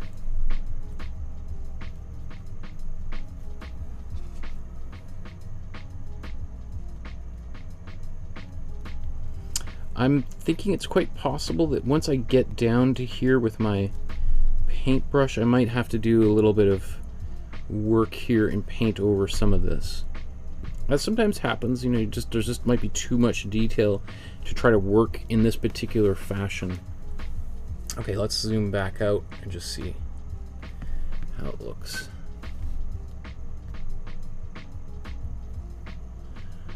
That could be blue. So let's just make any kind of anything that we've missed, because it's usually that's what usually happens, is you're working like this and it's hard to see all the little things that need to be done. So I just painted that in.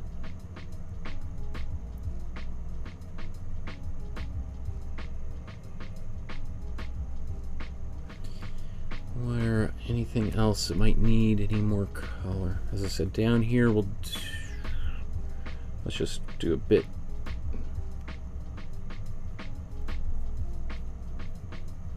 I'm just going to paint some of these in totally randomly, not looking at the screen right now.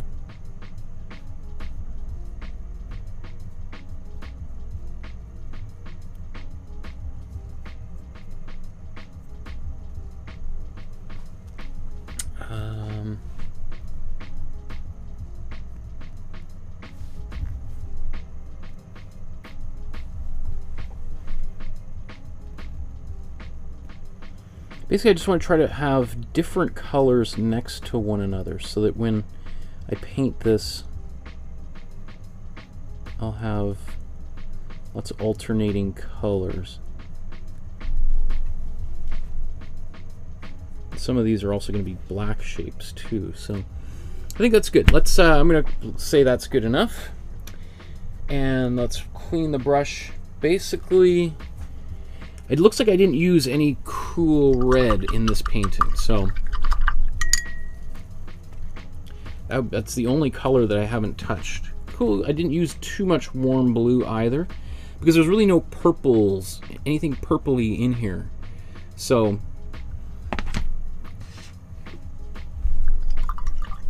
I've got to find a use for some of those colors.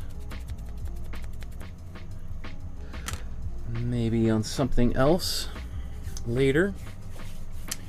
I could scoop those. In fact, I could do that right now. I'm not sure if there's any space left in some of these containers. Let's see, I'm just going to scoop this back into there. Boom. Nothing going down the drain, being used well. Beautiful. Let's clean this off.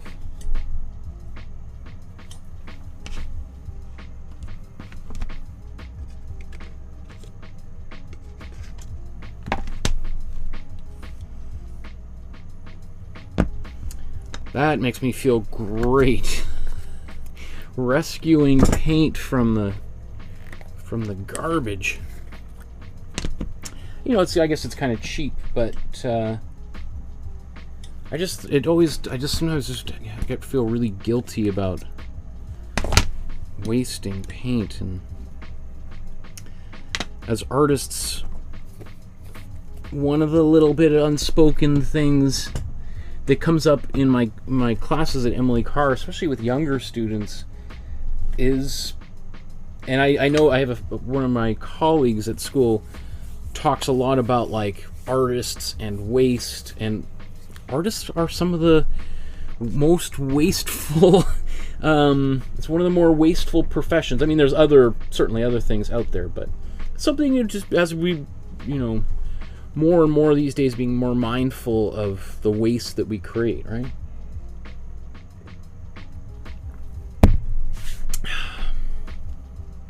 My wife, on the other hand, would just say that I'm just cheap. Okay, so the last thing that we're going to do today is now start applying some black. Now, you can see I didn't put that much black out onto the palette just yet, right? Because as I always find black tends to dry out and get kind of gummy and sticky relatively quickly. So I'm only going to put as much on there as I need at the time, and then as we go, we'll use more and more of it. I'll put more, squeeze more onto the palette. Now, things are obviously still a little bit wet, so I'm going to blow dry this really quickly. That way I don't worry about resting my hand on here and things smudging and all that kind of stuff. So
okay, so actually maybe while I'm right here, we could just talk about a few different ways that we could do this black. So here's a black acrylic pen. right? This is a brand new one. So, and it's got a fairly fine point. So fine a point that there might not be that many places to use it unless I keep on going over and over lines. So let's think about that, but I'll show you a few other options.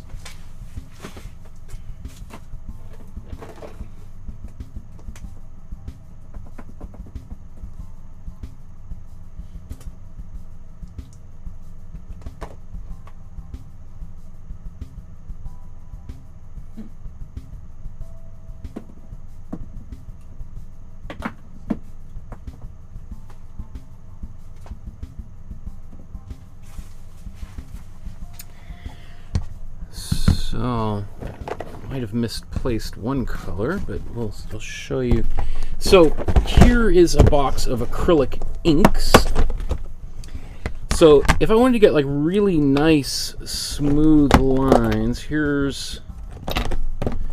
You'll probably notice I don't have that many blacks, because I don't usually use black that often. I may not even have any black. So if I want, I could mix a color, like a warm red and a cool blue. So maybe I'll try to do a little bit of that. So here's my warm, that looks like a warm red, and my cool blue. So we could try a little bit of acrylic ink. I don't know if you can hear that. So we'll use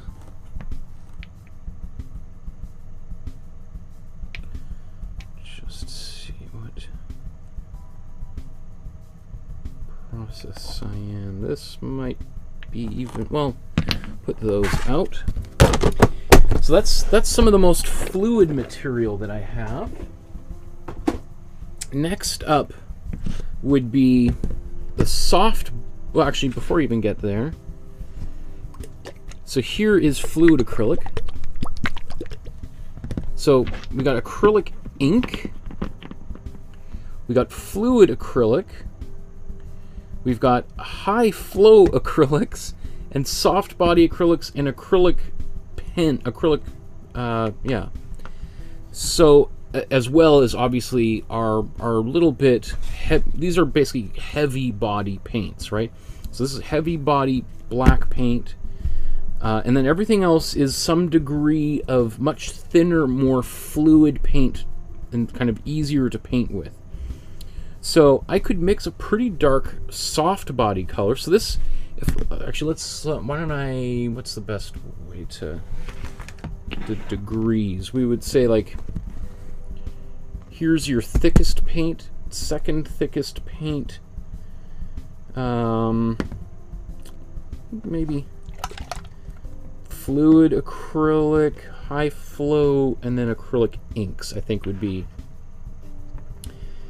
I could be a little, some of this might be, not exactly sure which one would be even more fluid, but this is your thickest paint. So this is great for everything we've done over the past 125 episodes. But these ones here would make your life a little bit easier for painting.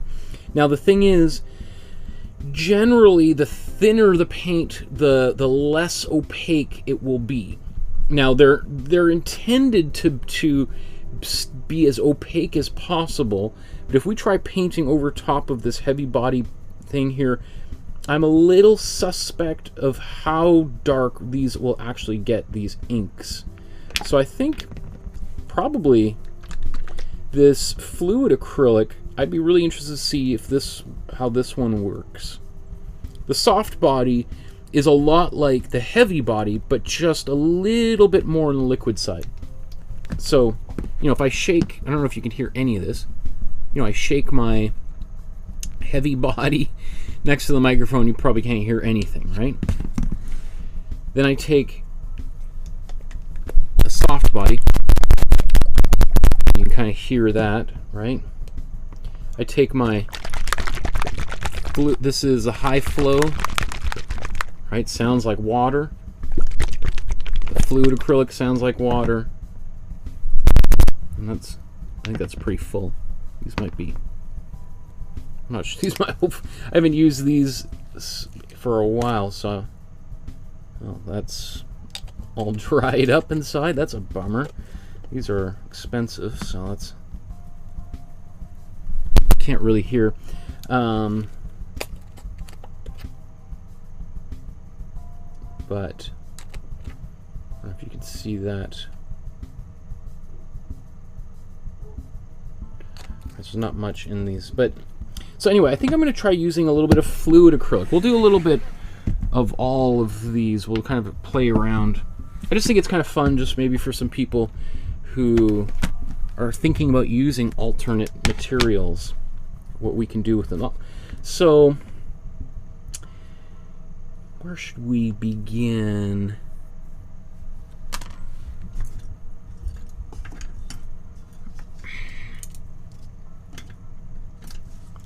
All these brushes got knocked off. So I've got this. This is this little thing that I've built to help keep my paintbrushes together, and I knocked my palette off onto it. I don't need these guys today. Or this one.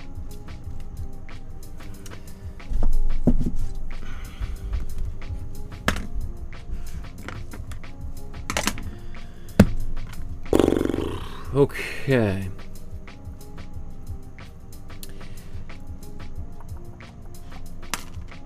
Let's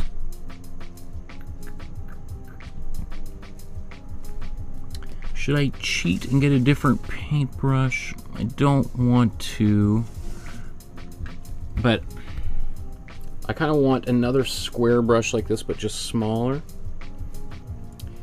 Let's take this. I think what I'm going to do just to start out, to get my feet a little bit wet, is let's paint some of the big... Should I paint those big black shapes right now? Maybe I'm going to go for some smaller lines first, now that I think about it. So let's go up to the top left corner.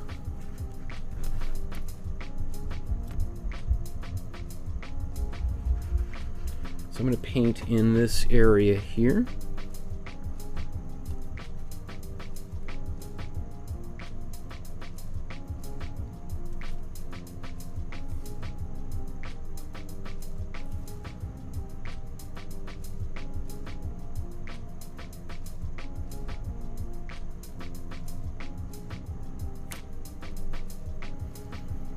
And you can, depending on how sloppy your lines were, or the way that you painted the paint originally, you can thicken or thin these lines out a little bit, right?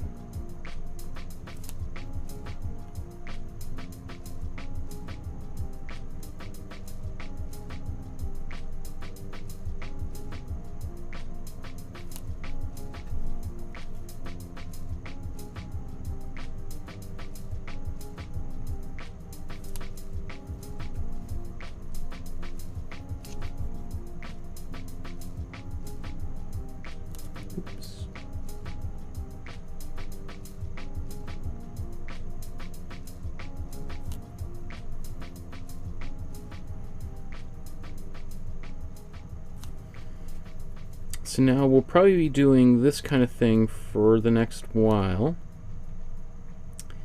And this can be kind of time consuming and slow. So you know, I could see some people leaving this till tomorrow, and you know, you kind of get the first layer of paint done, and then you just sort of take a break, let things dry, and come back when you feel recharged. Or you could power through like I'm about to do here and just try to get as much done in one session as possible.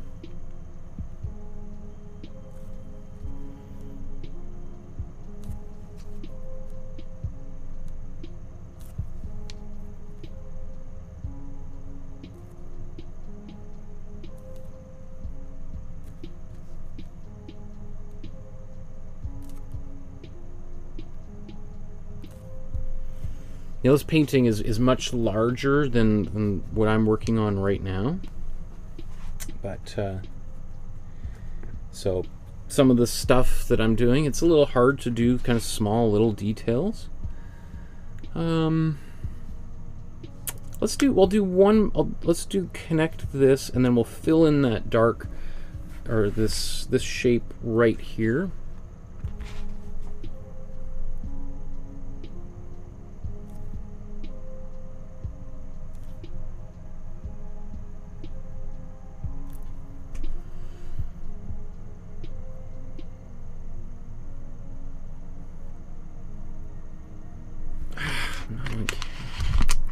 Sorry. There we go.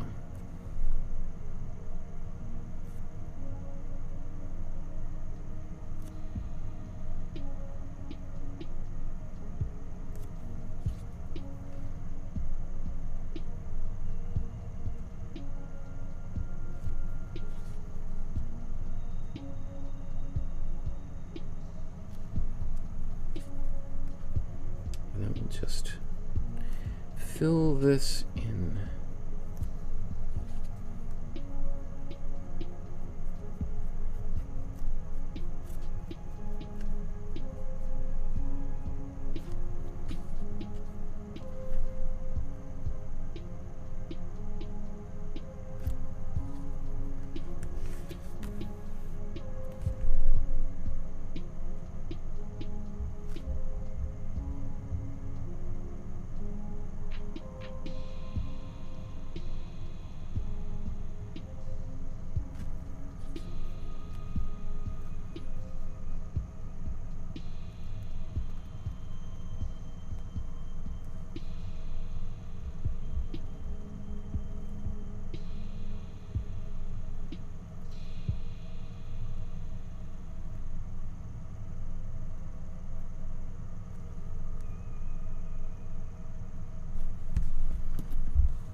Okay, let's do this other side, and I'm going to zoom out. We'll take a look what this looks like, and then we'll try using a different type of acrylic to do some of the other lines. We'll try using the fluid acrylic in a moment.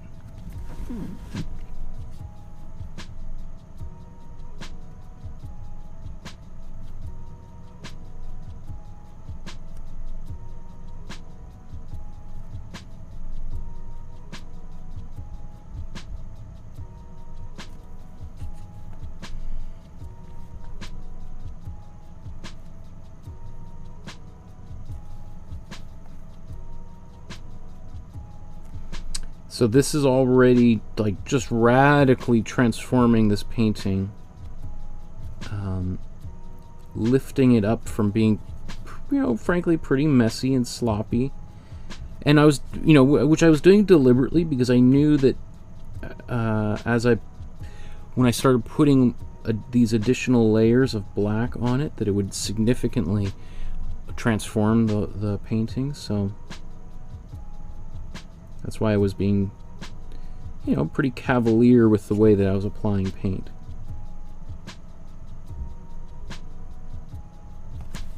Okay. So there's the top left corner of the painting. It's a little bit shiny because of the way some of this paint is has some ridges, so that's actually a good thing because I see that. So if I want to get rid of it, I can do that right now. Now these lines converge here. You know what? Before I'm not going to do any touching. I'm not going to completely finish that until everything is done, and then I can go back and decide what I want to do here. Here you can see it comes to a little triangular point, whereas mine's was more parallel. But let's think about that when we get closer to the end. Let's zoom out.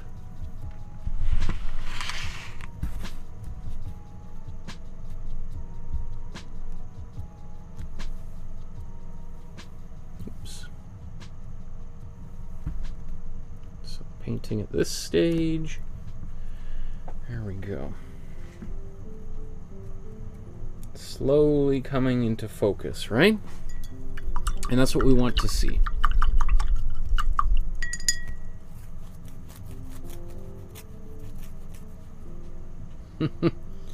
I'm just now finally I'm gonna take a little break here before I change to a different acrylic.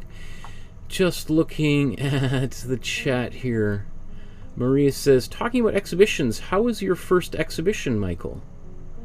My first? You mean the very first exhibition that I ever had? That was a long time. Well, I don't even. That's a good question. What was my first exhibition? How was my first exhibition? I don't have to think about that. I can't even think of what my first show would have been.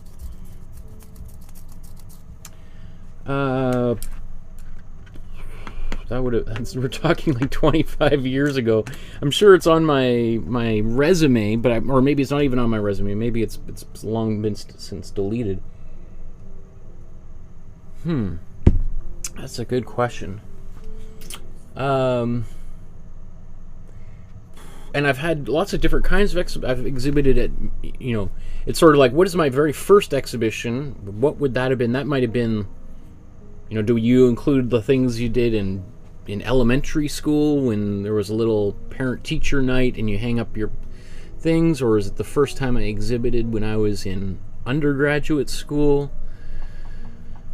Or is it the first time I exhibited when I was in graduate school? My thesis exhibition in graduate school, the first thing I did professionally, the first exhibition I sold artwork to, the first time I exhibited in a museum, first time I exhibited in a private art, you know, so there's all these different kinds of firsts that an artist might have. Let me think about that, thinking if I have a good story for there. Marie says, I am Brazilian, but I've never heard of her, of today's artist, I imagine, which is not uncommon. You know, like when we painted Tom Thompson, there was, and when I said I've been working on a graphic novel about Tom Thompson, who I consider to be really the most important Canadian artist of all time. I've told that story. I've been talking to other artists, Canadian artists, and I'm like, oh, I'm doing a biography of Tom Thompson. They look at me like, oh, who's is that, a hockey player or something? Like, no, it's an artist. You don't know. And then like, oh well. So I just sort of, I don't have any expectations that anybody knows who anybody is, right? But I think now that you've heard of her,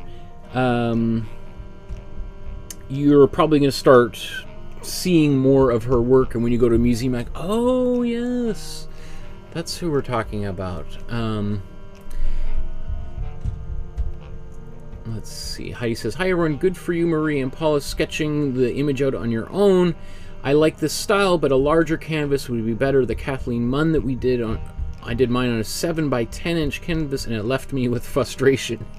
I don't doubt it. Yes, absolutely. Doing this kind of thing on a small surface would be very frustrating. Yeah, I wouldn't even, any smaller than 9 by 12, and I think you're really asking for, maybe if you took a few Tylenol beforehand, that would help alleviate some of the inevitable headaches that will occur. And Marie says, I feel you, Heidi. I'm enlarging my canvas recently because of that very same thing. Yes, that's why, you know, I've been using 9 by 12 size canvases since we began, since the very first class, just because anything smaller than this is, you know, I think going, you know, maybe 11 by 17 might be about the biggest you'd want to do for our purposes. And then after that, things start getting kind of big and unwieldy, and also are going to take much longer to do. Okay, so I'm going to try using this fluid acrylic for this.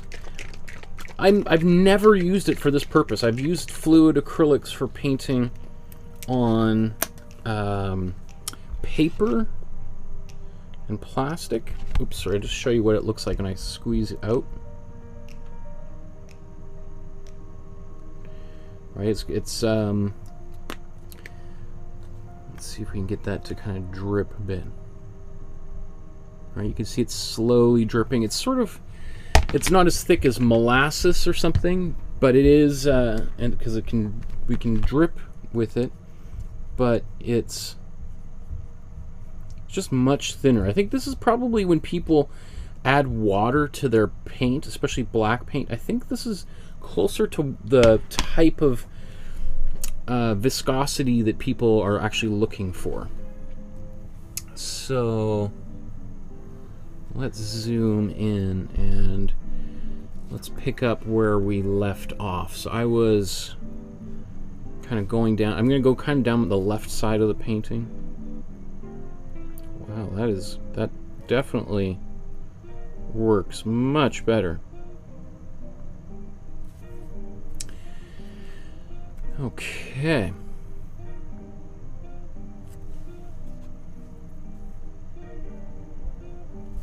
So again, if you're wondering what this material is I'm using, I'll just put it right there.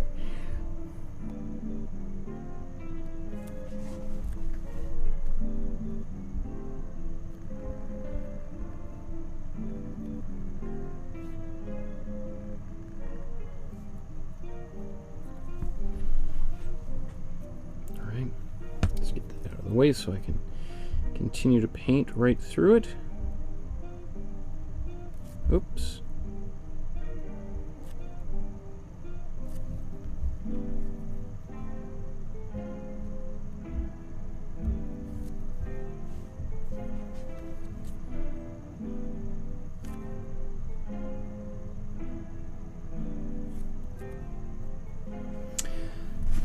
Yeah, so this is I know it's a little, I'm kind of cheating a little bit because I don't usually use this material.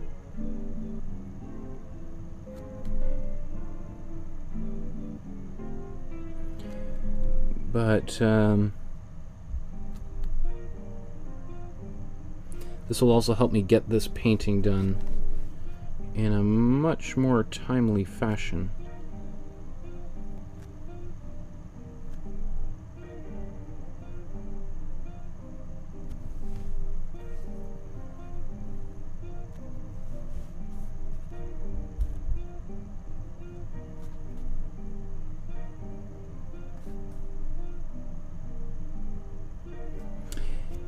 The one thing I just noticed, though, is it's certainly drying maybe a little bit differently. So I've got my hand going on smudging things because I'm not used to being able to paint really this fast with heavy body acrylics.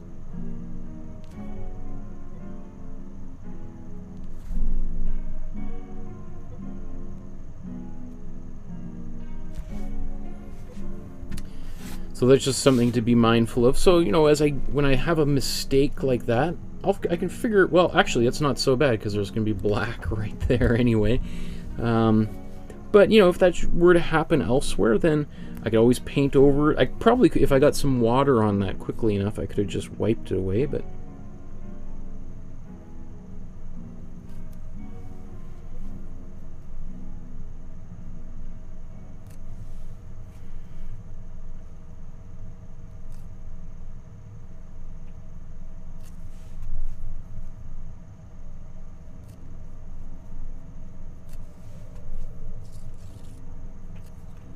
Alright, so I'm just down here in the bottom left corner of the original.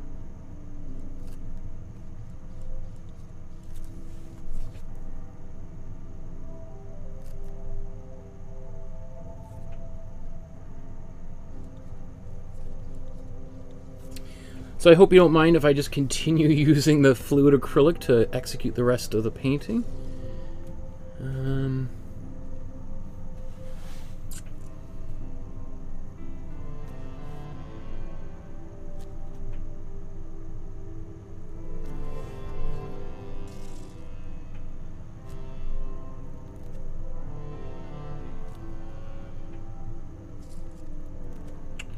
Still thinking about first exhibition.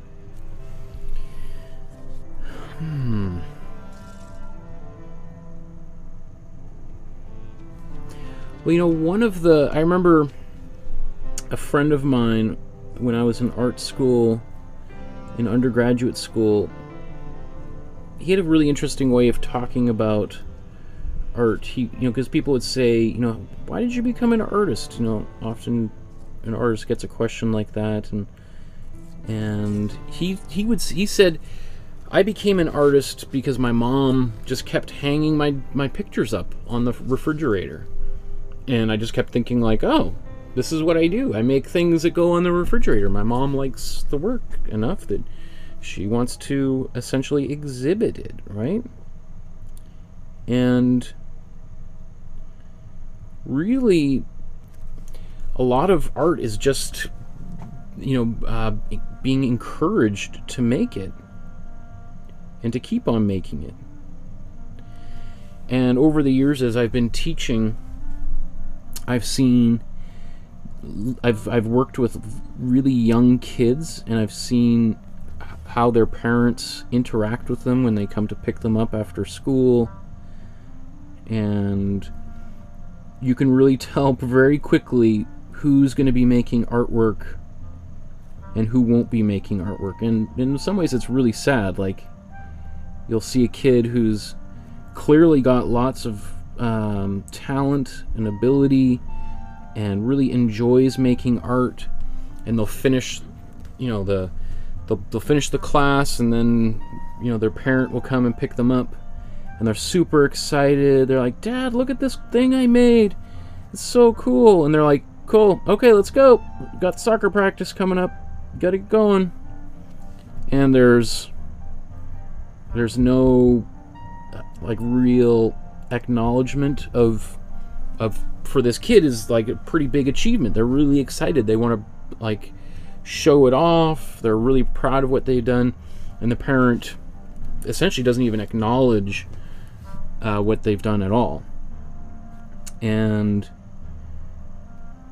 so you could pretty much tell right off the bat, like, well, that kid's not going to be making art a few months from now, or certainly not 20 years, or maybe 20 years from now they will, but they're going to be like, well, my parents never encouraged me at all, but I always loved doing it. And which I see a lot of the times in my classes. I often have, there might be a few of you watching right now who had that experience, like, oh, I used to really like making artwork, but my parents never, didn't want me to go to art classes. They wanted me to be a soccer player or a lawyer or whatever. And that's why I think it's just really important to encourage kids, whenever they show interest in something, is to try to encourage that interest so that they feel supported. And I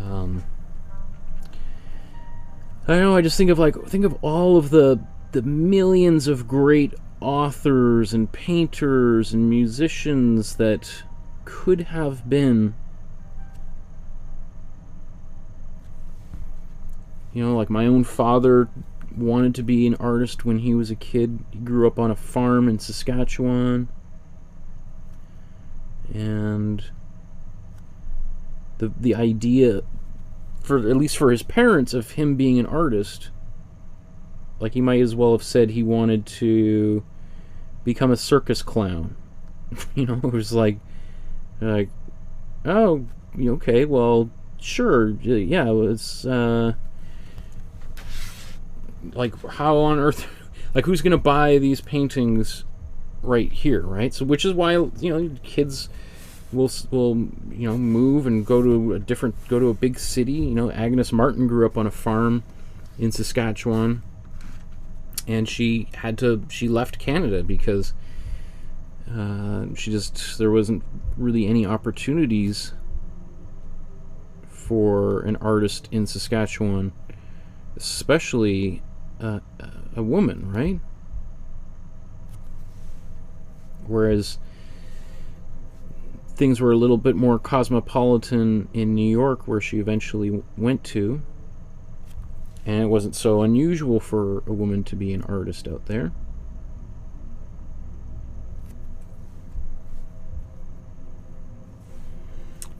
There's a few things in the live stream chat I'll get to in a moment.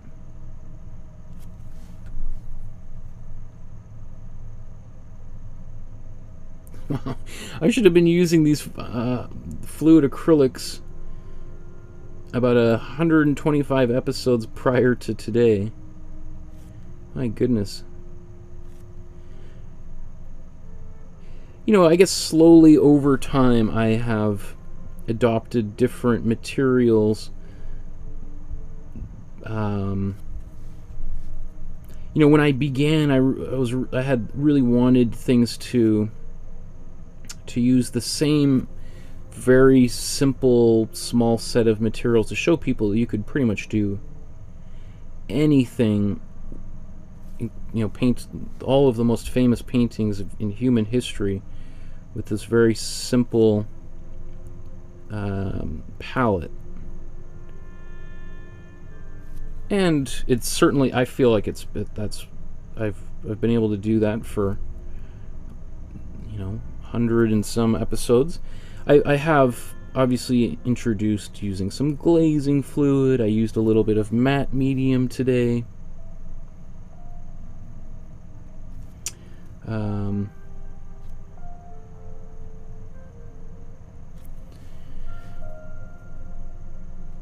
But you know, the manufacturers make some of these materials because they want to make money. But if obviously there's a use for this particular type of thing, right? Okay, so the main so let's zoom back out here and take a look at that. Right, so now I've got this really nice consistent line. I don't have quite as many kind of blobby and thin and semi-transparent areas. So I see in the chat, Paula says, I saw your artwork in front of the Edmonton Public Library in Churchill Square. I took a picture of it, but I did not know it was you at the time. I was working at the library those days. Wow, that is so neat, Paula. My goodness, that was... When did I do that? Almost 10 years ago. That might have been when I was in Edmonton doing that mural. Wow, that is amazing. What a small world. That's so cool. Wow, that just blew my mind, Paula. That is really cool. Yeah, I made this huge mural in Edmonton. It would have been 2012, 2013, maybe earlier than that. Sometime around there. That's really funny. And Jazz says, hi, Markowsky. My friend's kid is very artistic, and she always buys him awful dollar store art supplies. I get so upset with her. LOL. Yeah, I mean, the dollar store, you know, I have a love-hate with the dollar store. You know, if you can't afford good art supplies, but you have a burning desire to paint, you know, you can make do with some of the materials at the dollar store. Like the pencils, colored pencils you can get at the dollar store work actually pretty well. You can actually get yeah, if they're, that would be like colored pencils and regular pencils, I think are a pretty good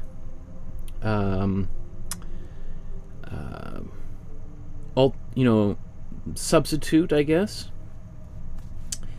Where is that line going? Might have to draw that out. Where am I here?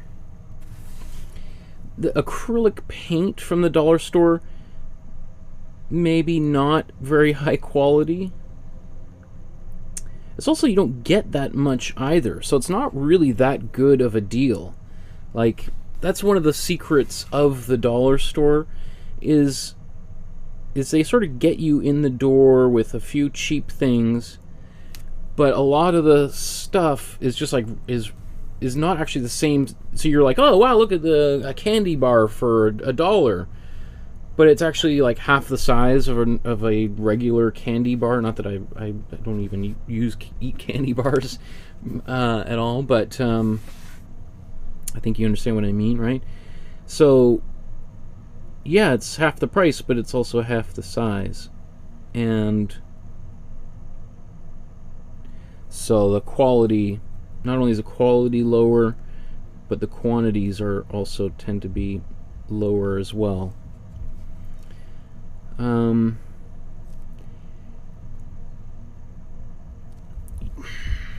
I've never used dollar store paint,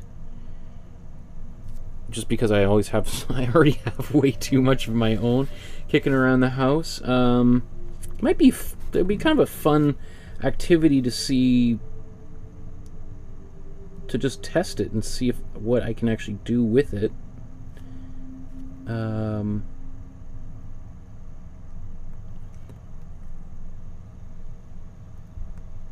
Yeah, I've never thought about it.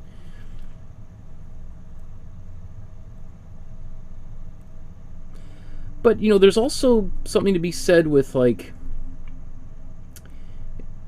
a great artist can make great things with the even rudimentary materials. So it's the same thing with, like, cameras. You can buy a $10,000 camera. It doesn't mean all of a sudden you're going to start taking better photographs. If you don't know how to use your camera, you're still going to take the same quality photographs that you're going to take with with a 20-year-old flip phone, cell phone. Which is why, iPhone and all these smartphones, they use, like, computational photography, because they know a lot of people want to take better photos but don't really know how to use a good camera, and frankly don't want to learn how to use a good camera. So your smartphone now takes pretty good photographs for that very reason. They've kind of taken out a lot of the complexity. Like, I teach photography as well, and I love photography, and I own a lot of really nice cameras, and I've seen people come into my classes with, like, really high-end Hasselblad cameras, which are about as expensive as a camera you can get, and yet are very frustrated with the quality of photographs they take, because they're not really willing to learn how to use the camera properly. So I think the same sort of thing is with painting. Just because you have top-of-the-line materials, there's no guarantee that that's going to help you produce better artwork. In fact, I always suggest to people to start out with lower quality materials and then kind of work your way up, because often what happens is if people, especially beginner artists, if they go and get the most expensive materials, it often becomes kind of paralyzing, because they feel like, oh, I've got this, like, really nice brushes and really expensive paint, and I don't want to use it because I'm afraid I'm going to waste it.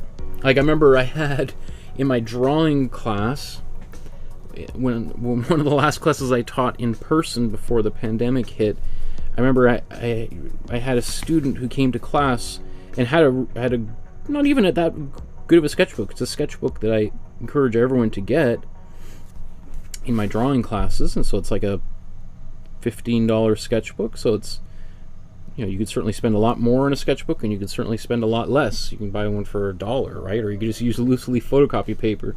And I remember this person had their sketchbook, but didn't actually ever use it. They only wanted to use the photocopy paper that I was handing out because they wanted to reserve their sketchbook for when they finally knew how to draw. Then they would draw in their sketchbook. And I was thinking, like, so they for whatever, however many sessions they were in my drawing class for, never once used, but they bring it to class every day. One day I'm going to be good enough to use it. And I was thinking, like, you know, I talked to that person a long time about that, and I was thinking, like, you know, if you keep, like, I just worry that you'll never use your sketchbook, because you're always going to be disappointed with what you do, and it's never going to be good enough to make it in the sketchbook. And like, you're already judging your ability at this stage, and that's really dangerous, because you're just never gonna, like, I'm never 100% happy with anything that I do when it comes to my artwork. Even in these classes, there's usually a few things I look at and I'm like, maybe one day I'll do this painting over again, and we'll do this differently, blah blah blah. So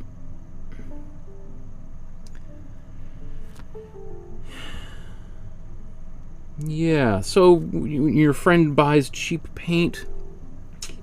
I totally know what you mean. It's but I can also see the other side of things and say, well, you know, maybe it's good for that kid to use really simple materials and not feel like there's no stakes at all. Because if you waste, you know, a $1 tube of paint on a painting and you're not happy with it, well, I mean, that's like a couple sips of a Starbucks latte or something, right? So, you know, not a big deal. Versus if you spend a lot of money on your paint and you don't like it, then you really feel like, oh, not only did I waste my time, but look at all the money I just threw down the drain. And for some people, that's even more discouraging. So, anyway. Jazz says, I just learned Philip Guston is Canadian. Yes. Born and raised in Montreal, Quebec. And we did a couple of Philip Guston paintings a few weeks ago, right? Well, probably a few months ago now. Jazz says, as a kid, though, starting out with materials that aren't very good will make the kid think it's them that is not a very good artist, because they won't know what they can do with proper art supplies.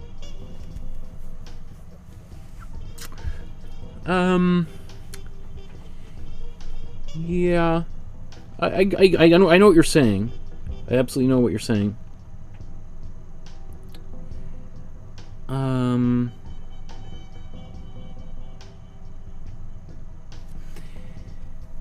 Yeah, I know. I just think it's sort of like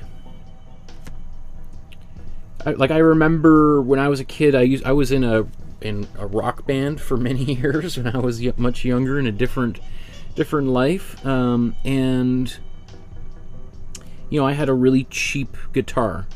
It was a junky guitar, but I loved it, and what was great about it is I could drop it. You know, I think my parents spent, I don't know if my parents bought it or I saved up to buy it. You know, it was like probably cost $100, which for a guitar is pretty cheap. I gotta look. Let's look at this painting here. Where am I? Where is this line going? I don't know where this green is. Right there.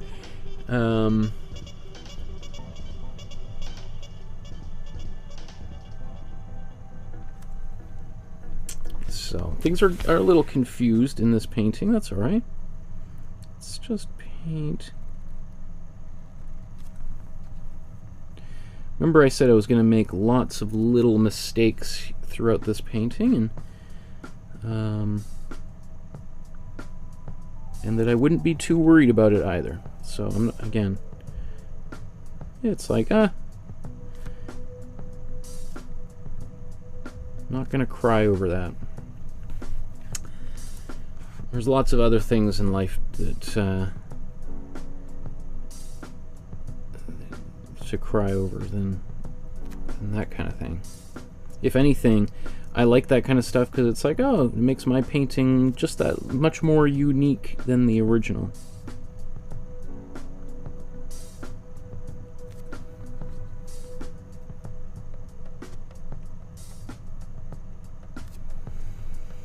Obviously, I'm going to finish with this big swooping line right through the middle of the staircase, but I'm going to kind of build my way up there.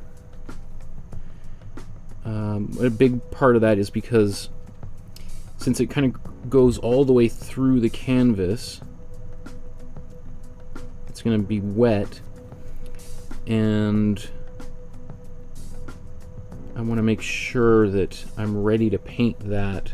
Because I don't, since I've never really used this for this particular application, I'm a little worried that I'll break it out and it'll take a while to dry, and I won't be able to paint in that area for a while. So that's why I'm kind of holding off just a little extra longer to get everything else painted in here.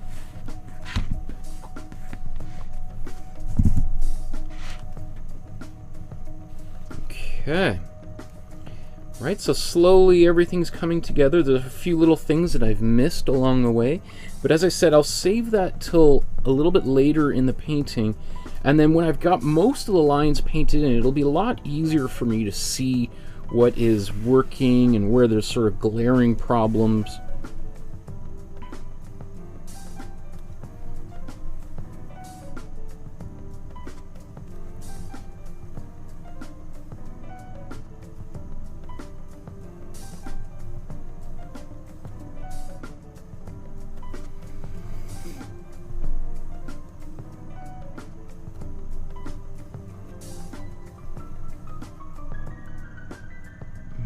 Okay. Jazz says, laugh out loud, sketchbook. That sounds like the fear of the blank page. I always start my sketchbook in the middle. Yeah, once it's, definitely people are scared of putting that first few marks in a sketchbook. One of the things that I suggest to people is literally leave the first page or two of your sketchbook blank, and then paint a little bit further, or draw on, let's say, the second or third or fourth page. And that way, when you've got a little bit more confidence, and maybe after you've drawn something, like literally late, a few minutes after you've finished a drawing and you're really happy with that drawing, you can go back to the front page and draw something on that front page that you do feel better about. When you have more confidence in your ability,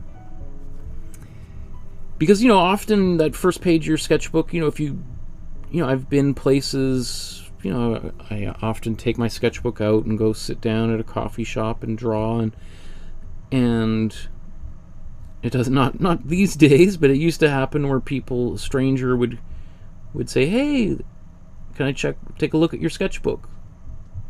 Or you bring your sketchbook to a party or something, and obviously people are going to ask you about it, and the first thing they're going to see is the very first page generally, right? And if you're not happy with that drawing right at the beginning of your sketchbook, then you're probably not going to want to share your sketchbook with anybody, right? So if instead you put something in there at the front that you're going to be more happy and proud of, then you're going to just feel a lot more open to sharing it with people. So kind of same sort of thing you're talking about, just jumping right into the middle of the sketchbook and filling it up with, and then working your way back and forwards. I'm just a little bit more anal retentive, I guess, and I have a need for a little more order than that, and if I'm jumping around the sketchbook, it'll drive me crazy. I should mention, if you're really into sketchbooks, since we've been talking about sketchbooks for a few minutes, I want to share with you the master of sketchbooks. Yeah, Linda.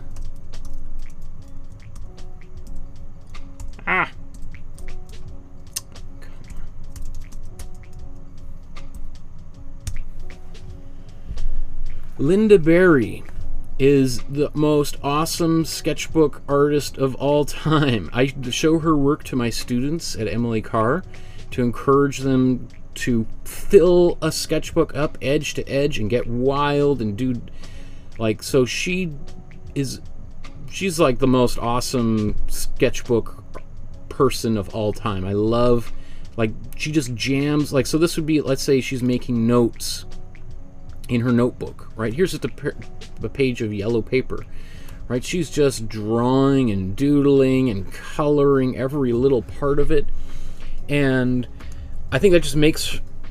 I did something similar when I was in art school too. I would draw constantly in classes, in art history classes. What I would do in my art history classes is I would literally draw all of the images that the teacher would be showing. So the teacher would be talking about Egyptian art and would have a slide up on screen. I would try to draw what was on screen as quickly as possible in my sketchbook. I'd do these little tiny squares for every slide. And I'll tell you, a few things would happen.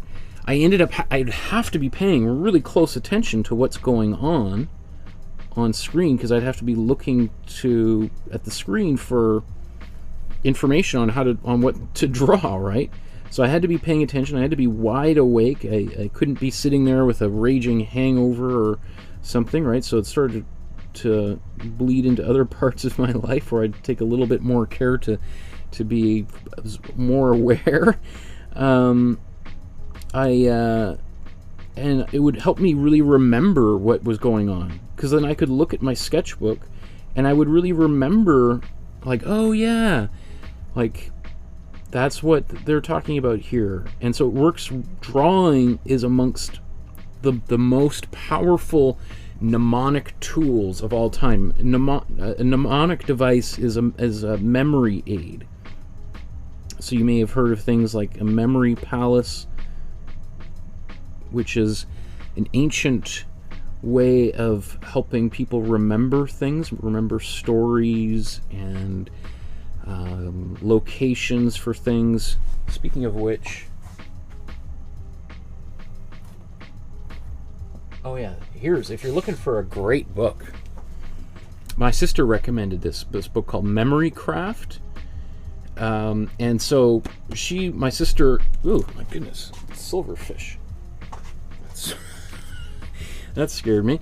So this book, my sister was in medical school and, having to do test after test after test. And I would have to remember all sorts of wild information. And that book is sort of like an overview of all the different types of ways that people have learned to remember over the centuries. And it sort of talks about how, for hundreds and hundreds of thousands of years, people had these ways of remembering, which are, for the most part, totally lost these days. And now we just assume, like, oh, I'll just make a Google Doc, or that'll be how I remember certain things, or but there's a long, very rich history of these mnemonic devices that people would use. It's you know, and the Memory Palace is probably the most famous of them all. It's where you basically create you sort of imagine a palace, a room, or a building, and then you sort of assign different things to associate with that imaginary building in your mind. Super fascinating stuff. But anyway, drawing is a memory aid, or you can use it as a memory aid.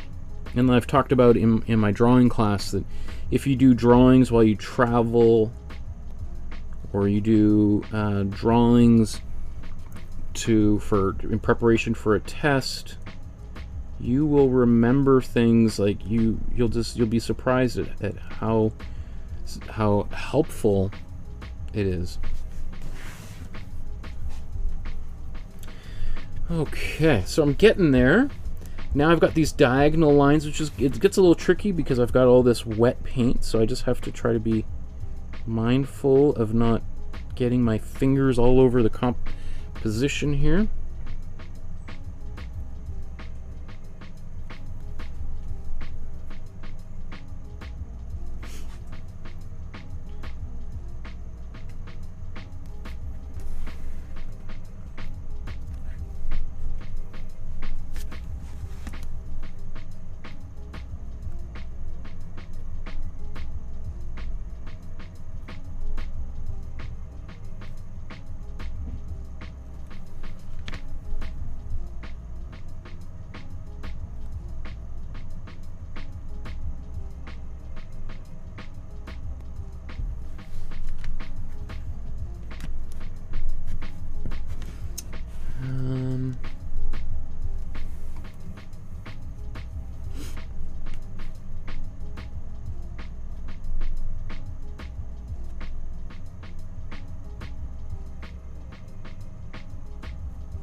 So there's going to be lots of little things that get tidied up as we go forward here, especially as we get closer towards the end. So, like lines like this, where should that go?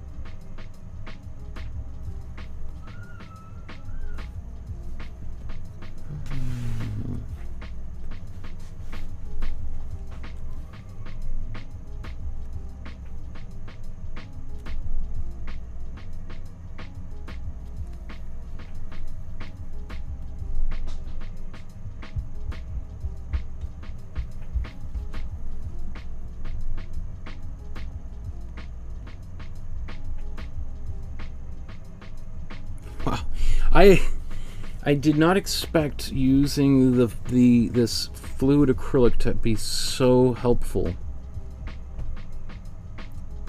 I'm so glad I stepped out of my comfort zone and tried something a little bit different, because it has made a huge improvement, just time-wise, with my workflow here.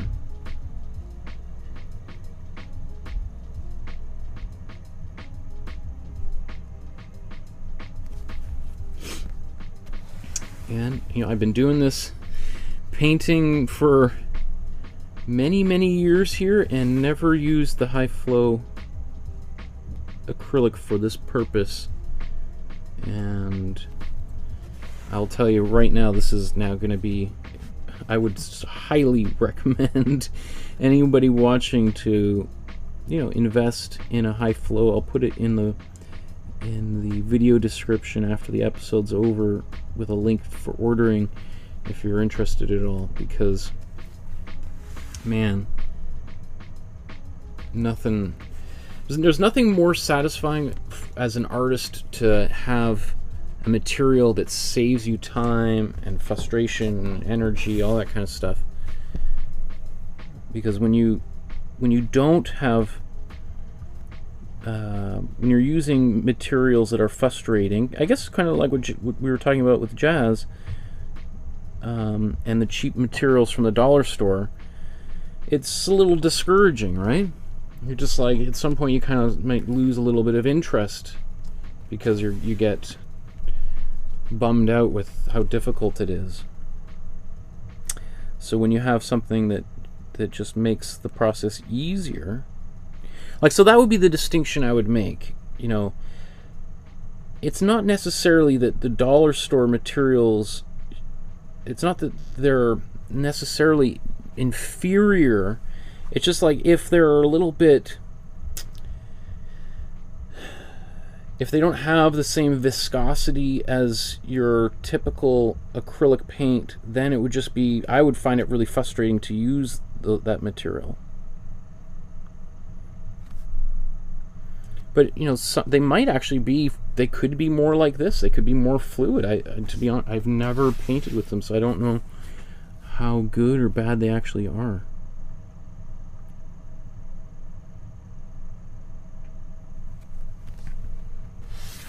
Okay. We'll just zoom back out and just see how we're doing at this stage. Oops. I want to get this there. Where's this going?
Okay, so I think let's get this other part of the S swooping through here. So where am I looking at here? It's a little confusing, isn't it?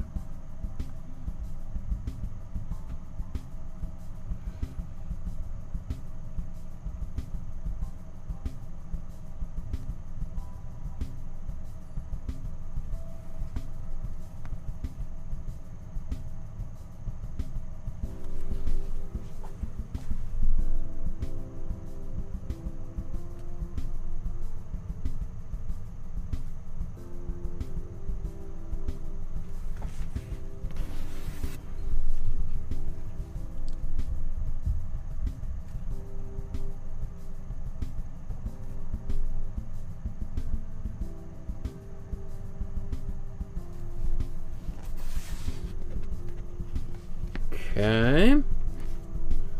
Now, obviously, we're going to widen that line up there, and that's going to clarify things.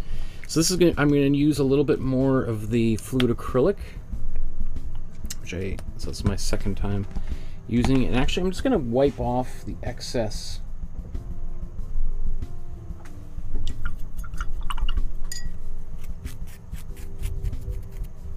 It's good, you know, after you've been painting for a little while, is just to clean your brush off and start fresh. Otherwise that paint just keeps building up and it gets thicker and gummier. It starts drying as it gets further up into the bristles, or the bristles as it goes up into this metal thing we call the ferrule. Right, so, and that just gets, again, it's frustrating to paint with materials that are not helping.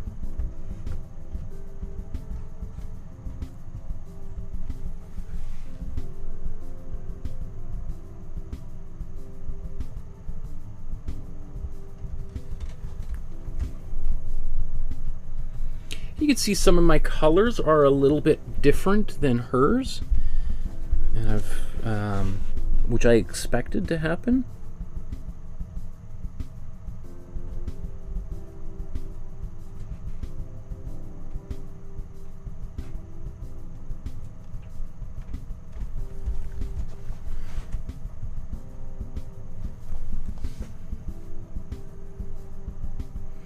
So I'll start, rather than making it really wide, because it could be a little bit wider as I go, I always kind of just start thinner,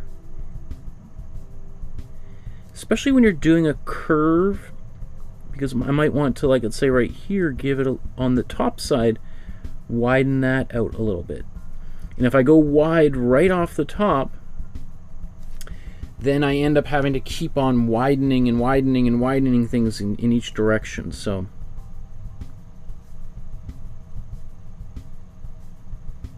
to sort of complete this arc, right? Like, I think ultimately I want to get to here where it's actually very wide. So now I'm just going to come back and widen it up here.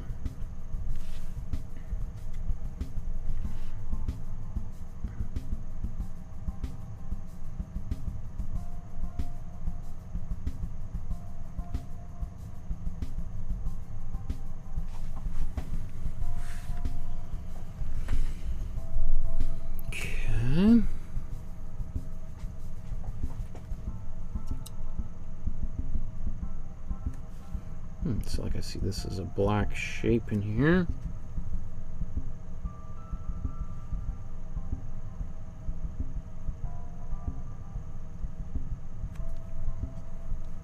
And this is a black shape as well. Kind of like it on its own, but I'm just gonna, why not try to get a little closer to her artwork, right? Since that's kind of the point. But if I had made a mistake here, then that would have also been totally fine.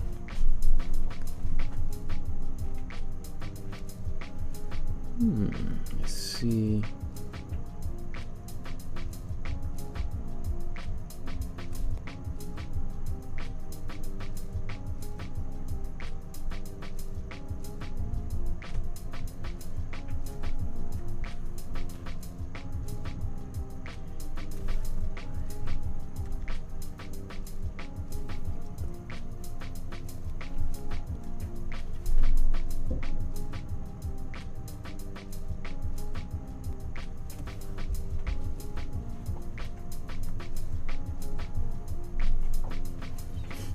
So something happened here, which is a little funny. This line somehow connected there, but is disconnected on my side. That's all right.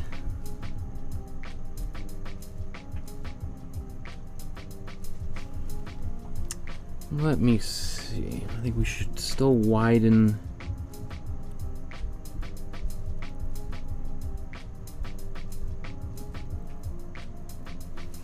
this.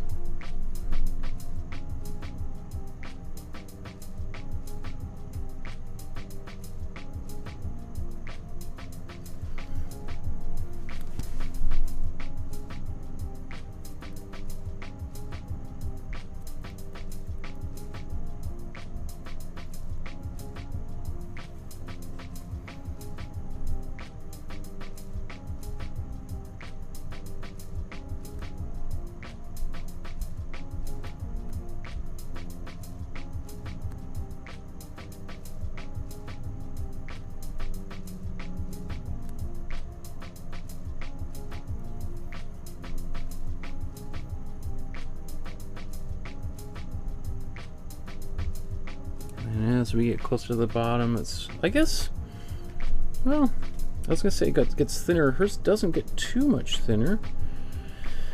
Okay, so now we start kind of, there's this area down here. So maybe why don't we just zoom in there and kind of just take a look at the bottom right.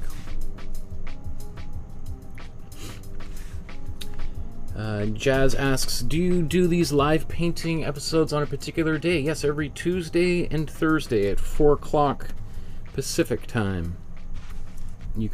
I've been doing it every day for the past, every Tuesday and Thursday at least for the past year. September 15th will be the 1-year anniversary of the painting class, but I began drawing and photography classes back in March of 2020. So, and on every Tuesday and Thursday back then. Back then it was drawing on Tuesday, photography on Thursday.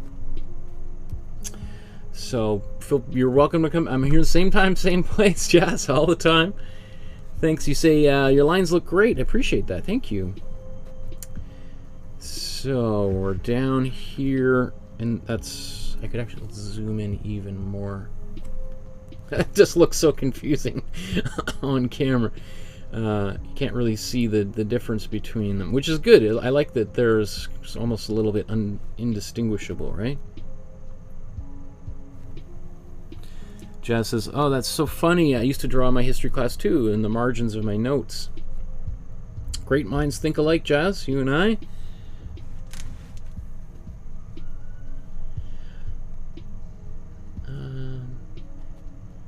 Also say, like, doing that kind of thing certainly made those lectures a lot more interesting, because I just became so, it was like, oh, I got like a drawing class today, and I can just play around and doodle and draw. And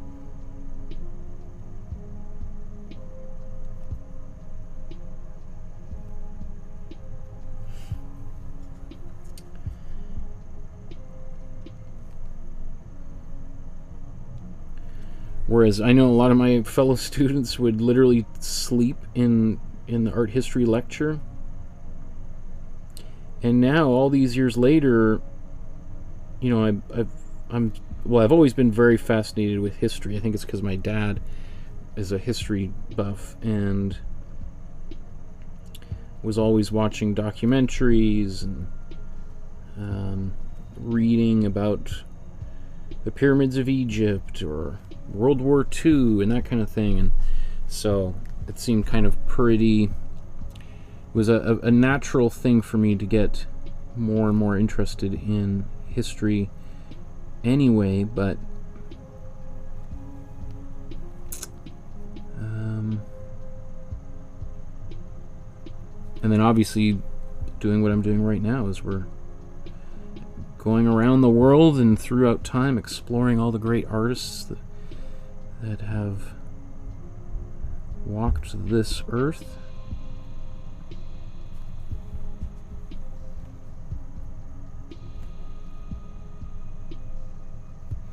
I also think the more you know about history, just the more exciting and interesting so many things become.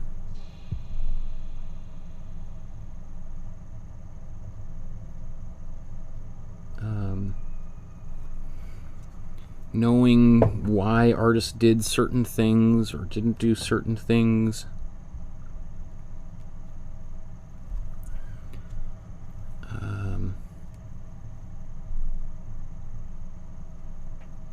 What was going on in the world outside of art is also very fascinating to me. Now, I'm not super happy with how big and wide that gap is. This one's a little bit wider, but maybe I'll widen one of the lines. That probably makes sense. She didn't do that, but just because she didn't do it doesn't mean I can't do it.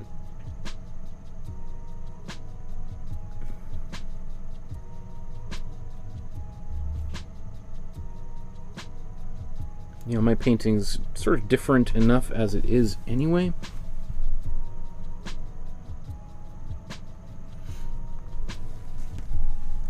Should just keep that like that.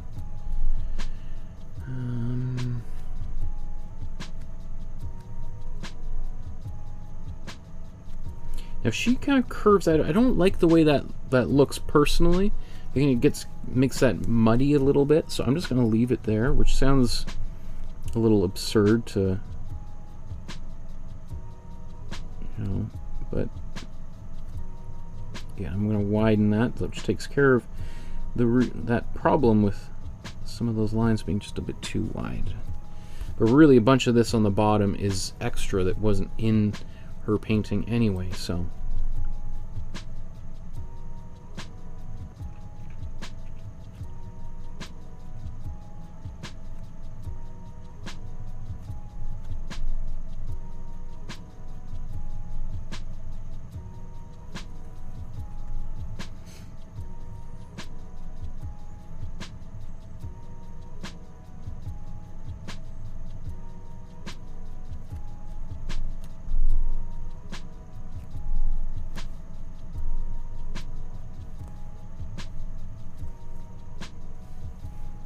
Okay. What is going on up here that something's...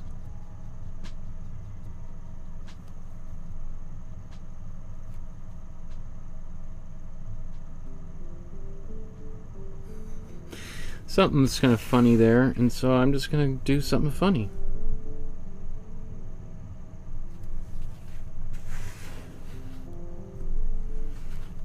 So little things like this area. Where is that? That is... I think I gotta zoom out here, otherwise my eyes are gonna get too crossed. That is somewhere here, so there's not even a green right there. So... what should I do here? I'm gonna put a line there. In fact... I'll put that line there. I'll paint over that later on.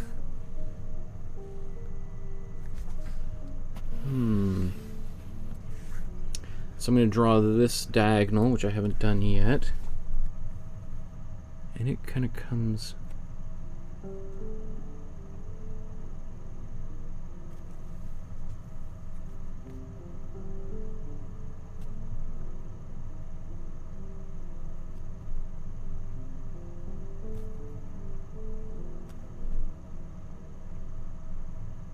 boom, that area which just looked really sloppy minutes ago now just looks nice and clean. It's nice and kind of finished in that area right here. Moments ago it looked, you could still see a little bit of some of the sloppiness still there, but okay. So I think I'm almost done. What I want to do now is, again, just some final touches. Maybe little places where I do feel like the painting kind of suffered a bit. So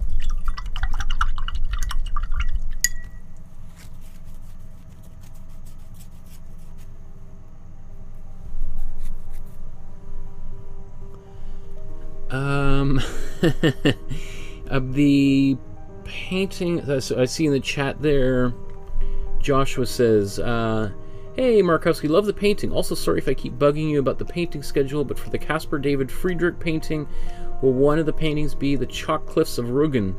I can't remember the name of it. That's the painting we're going to be doing on New Year's Eve. So that's 3 months from now. So plenty of time before we get all the way to New Year's Eve. You could certainly paint you could paint that Friedrich painting now if you like. You shouldn't just wait for me to get to it. Yeah, I can't remember the name of that painting. It's probably his most famous painting, where we see a man standing on the top of a mountain overlooking. Maybe that's what it's called. So I kind of like that idea of standing on the precipice of something new as we look towards 2022. Hopefully bigger and better things for all of us. So that's why I chose that painting for New Year's.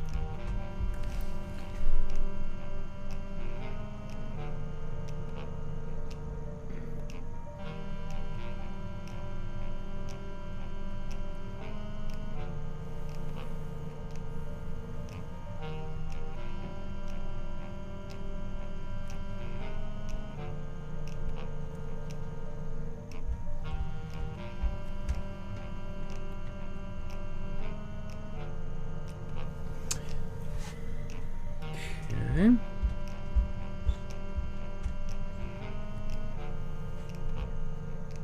Oh, there was some red down here, right?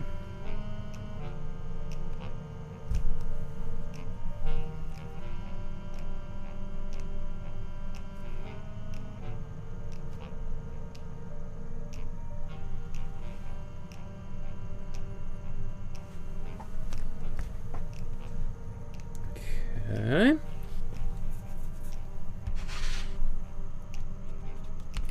Let's take some blue and white.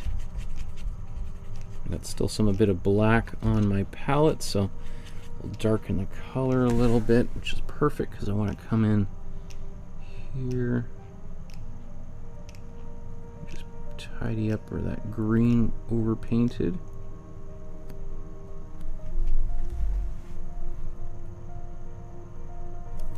So I think we'll be done here in about 10 minutes, maybe? I don't know how much well, actually I could have painted this, more of this here.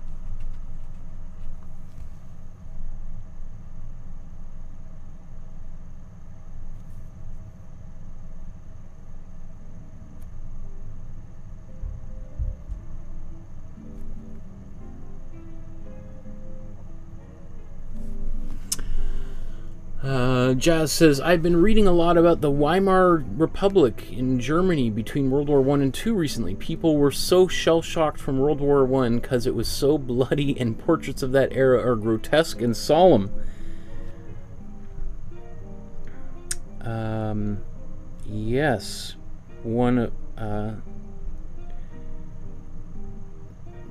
I mean, it's one of those things here in North America, because World War I and II were fought overseas. Many people in Canada, United States, etc. I mean, obviously we made a huge sacrifice by sending millions of mostly young men over there to fight.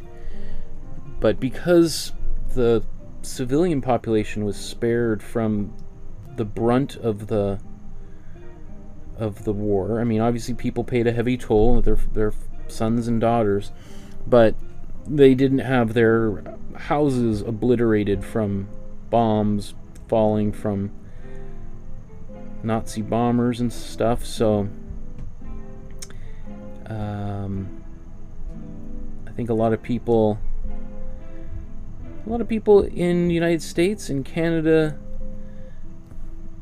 don't really know what it's like, or can't even really imagine what it, you know. So they're very eager to go to war when because hey, what's war if you don't really know it, if you've never experienced it. So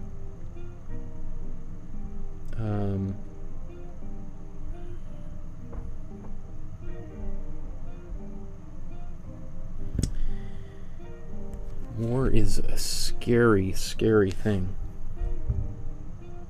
And as you may or may not know, I was part of the Canadian Forces Artist Program, and so I got to spend a lot of time with the men and women of the Canadian Royal Canadian Air Force, and that's how I had that opportunity to make art while I was in a F-18 fighter plane.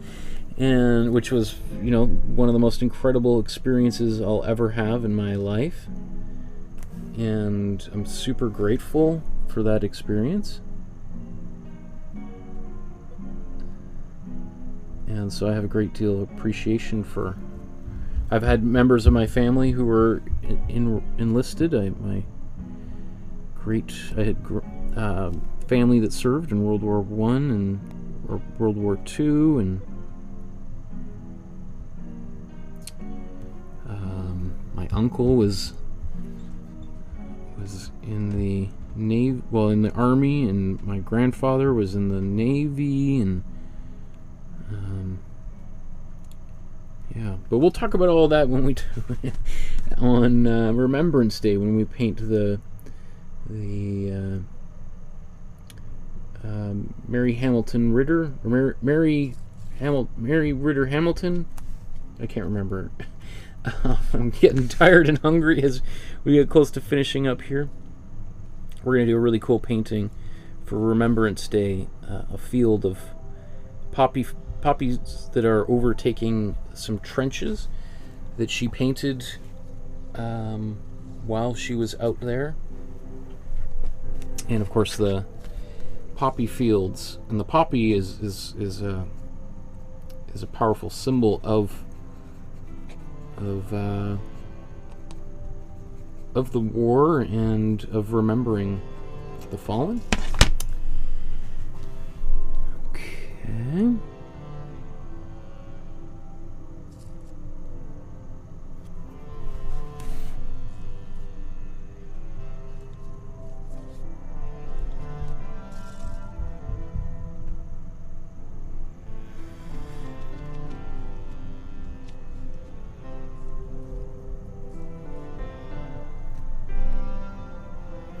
It is. I'm trying to remember the name. There was a really well-known artist, German artist, who started. He was a sculptor who donated his time to helping build prosthetics for Germans who'd been injured in World War I, and he also did drawings and paintings of the soldiers to show their injuries and how they would be kind of, prosthetics could be built to help them, because some of those, oof, it's just a nightmare, absolute nightmare.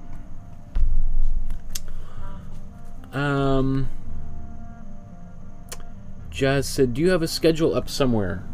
I do. On the Dropbox, you can see all of the upcoming artworks. I don't have the dates of them there, but occasionally I do show my kind of master list of upcoming episodes. And eventually the Dropbox will have all of the images that we're going to use. They'll be populated inside the Dropbox.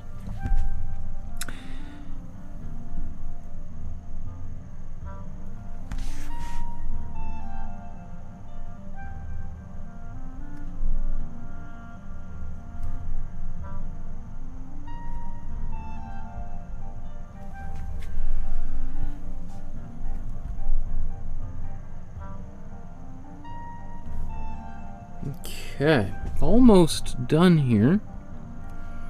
Finishing touches. There was little places where I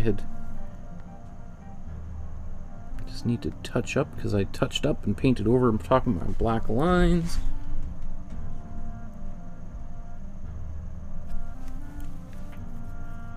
Cool. This is great. I'm really happy with the way this one turned out. You know, if we look at the original, I mean, there are some places where she's got black in there, and I just think to myself, should I paint that black or just leave it like this? Maybe I'll paint a few of them in, but I kind of like some of them on their own.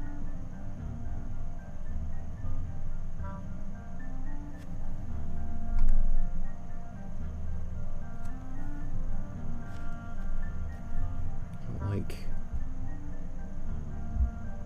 this here. That helps me cover up that little mistake that was there. Remember back here I've smudged it with my finger, so let's just turn this into a black. This would be off the side of the painting anyway. And how about let's just carry that down here.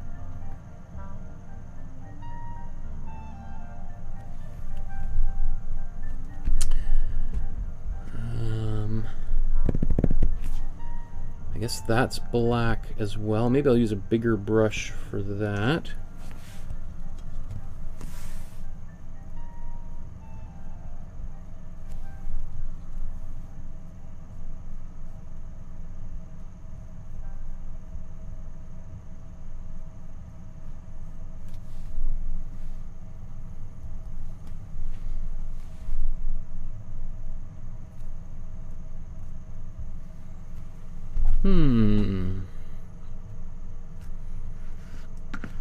Little things up here and here. Here, I think I'll just leave those. That could be black.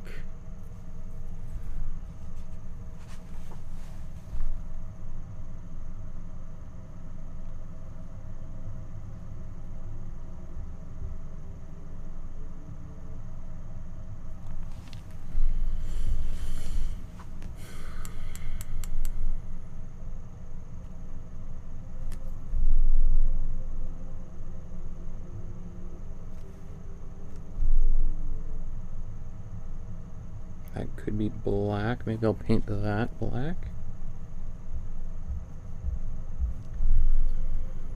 But I like leaving some of these blank spaces. Oh, there's, I guess, some black in these vertical lines too, hey?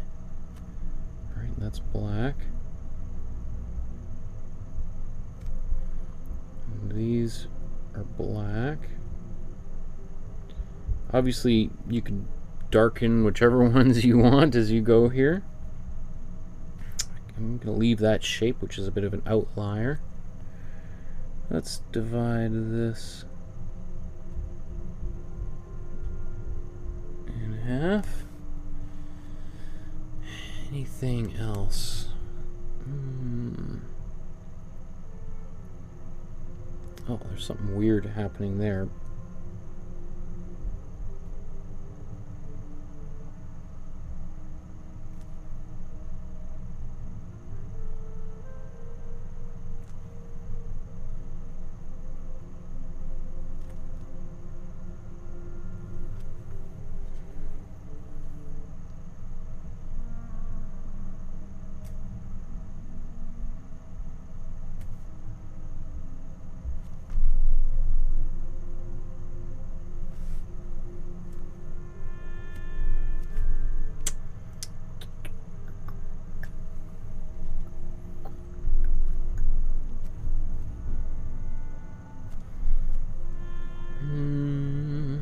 Final touches. Final touches.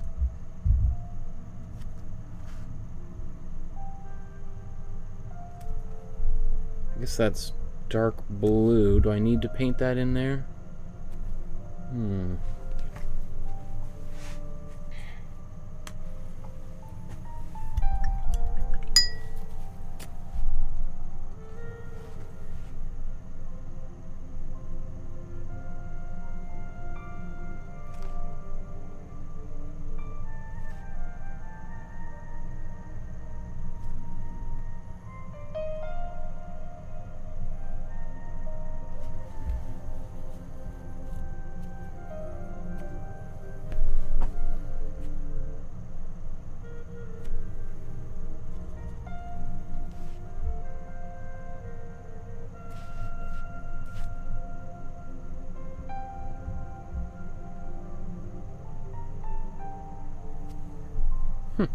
And I'm actually very surprised at how well this fluid acrylic covers. Like it's actually covering over top of the wet high body or heavy body acrylic, which is very surprising to me. Oh, down here, black in here.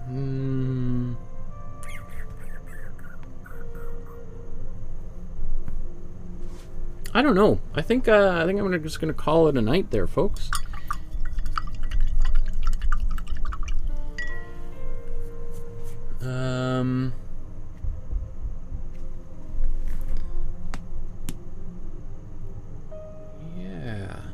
Yeah, I guess I could widen that. I don't know. It's one of these things that is, as I look at it over the next while, as it's sitting there in my living room, and maybe things will change. But I'm pretty happy with the way this looks. And even though it's taken 3.5 hours to get it all done,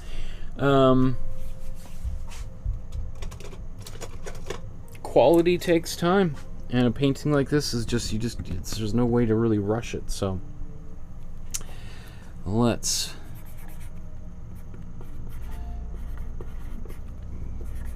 put our signatures on there. Remember, you should put your name here, not my name, because you did your painting.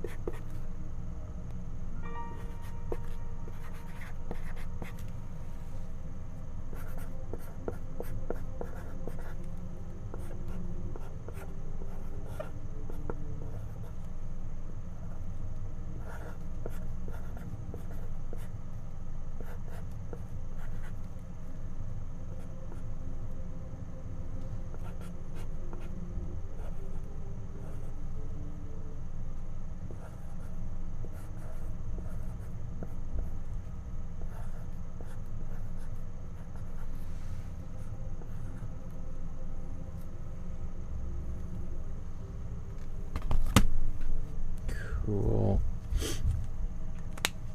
Wow. I'm just a huge fan of the original painting. It makes me so happy to have done this, because it's also very different than really almost anything we've done thus far.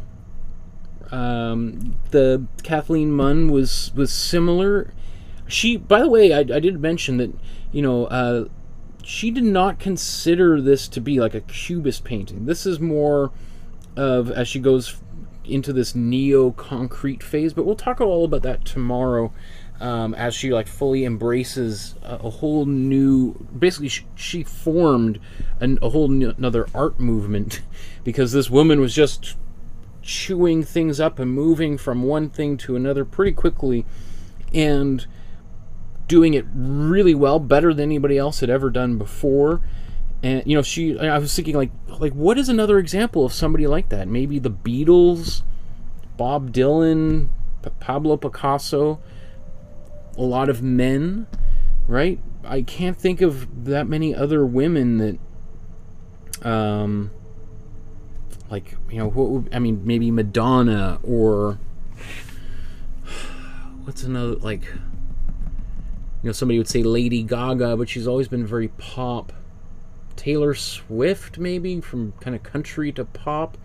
But even then, we're talking like, she went from like representational painting to abstract painting to various different kinds of abstract painting to then abstract sculpture, performance, performative sculpture, getting rid of sculpture and painting entirely and doing more therapeutic art actions by the end of her career. You know, like, that would be kind of like the Beatles doing, you know, you could say, oh, there's examples on the White Album of some country and some experiment, but we're talking like if the Beatles had devoted 3 or 4 years to fully experimental music, 3 or 4 years to country, 3 or 4 years to blues, and 3 or 4 years to classical violin, and you know, like, and then I mean, it's just, she's in a class of her own. So yeah, Lygia Clark is an amazing artist. We're going to talk about her more tomorrow as we move into it. This is really the end of one phase of her career, and the beginning point of a whole other phase, because like I said, she was studying this staircase, and she made many paintings and drawings based on that staircase. This is the moment where that staircase basically evaporates, and we have now almost a fully abstract image, this being really the only remnant of this. I mean, maybe these are I mean, I defy you to, like, what is the staircase left here? This is, I think, the only thing, the handrail, and then everything else is just, it's gone, right? And then that's where she moves now into full abstraction in this next painting, which we're going to talk about tomorrow. And then after that, things just get crazier and crazier and crazier. So we'll see you guys tomorrow when we look at her work. If you enjoyed today's episode, please consider subscribing. Hit the notification bell so you know when the new videos are coming up. When Jazz is saying, how do I know when the videos are coming up? You hit that notification bell, and whenever I go live, and you happen to be on YouTube, you'll see a little thing like Michael's live, and you go, oh, cool, I'll go check out that video. Now I know what's happening, right? And also, you'll know when I post new videos, because I often will post a whole bunch of new thumbnails for upcoming videos, which I'll do later tonight, because right now there's nothing coming up on the schedule, right? So I'll post a whole bunch. You'll see little notifications when you're on YouTube. Also, if you are interested in supporting the channel, I strongly consider you to make a donation. PayPal, if you want to send an e-transfer, if you want to mail a package of any kind, you can contact me through the Facebook group or through my email. Both of those links you can be found on my website or in the video description below. Lots of hand movements at the end of the day. Right? Okay, everyone. So thank you again. I'm looking forward to seeing you again tomorrow. We're going to be doing also a special painting on Saturday. We're going to be continuing our Paint Arcade series where we're looking at the art of video games. We're going to be doing another painting from Fortnite. We're going to be doing Calamity. She's one of the, not the very first characters from Fortnite, but certainly one of the most beloved, most popular, many people who play Fortnite use the Calamity avatar as their choice of person to navigate the Fortnite world, the realm, and of which there's many of them. But anyway, we'll talk about all that. If you've never heard of Fortnite, you never play video games, you don't have to play video games to appreciate some really cool artwork. The first one we did of that series, the Raven one, I think is one of my favorite paintings that we've ever done in any of these live streams. So anyway, I'll see you guys in a few days, or tomorrow, and then a few days after that. Okay, everyone, enjoy the rest of your evening. I'm getting delirious. I'm starving. I'm super hungry, and I can't wait to spend a little time with my family. So I encourage you to do the same. We'll see you guys then. Enjoy your evening, your morning, your lunch, your dinner, wherever you are on our beautiful planet Earth, and we'll see you very soon.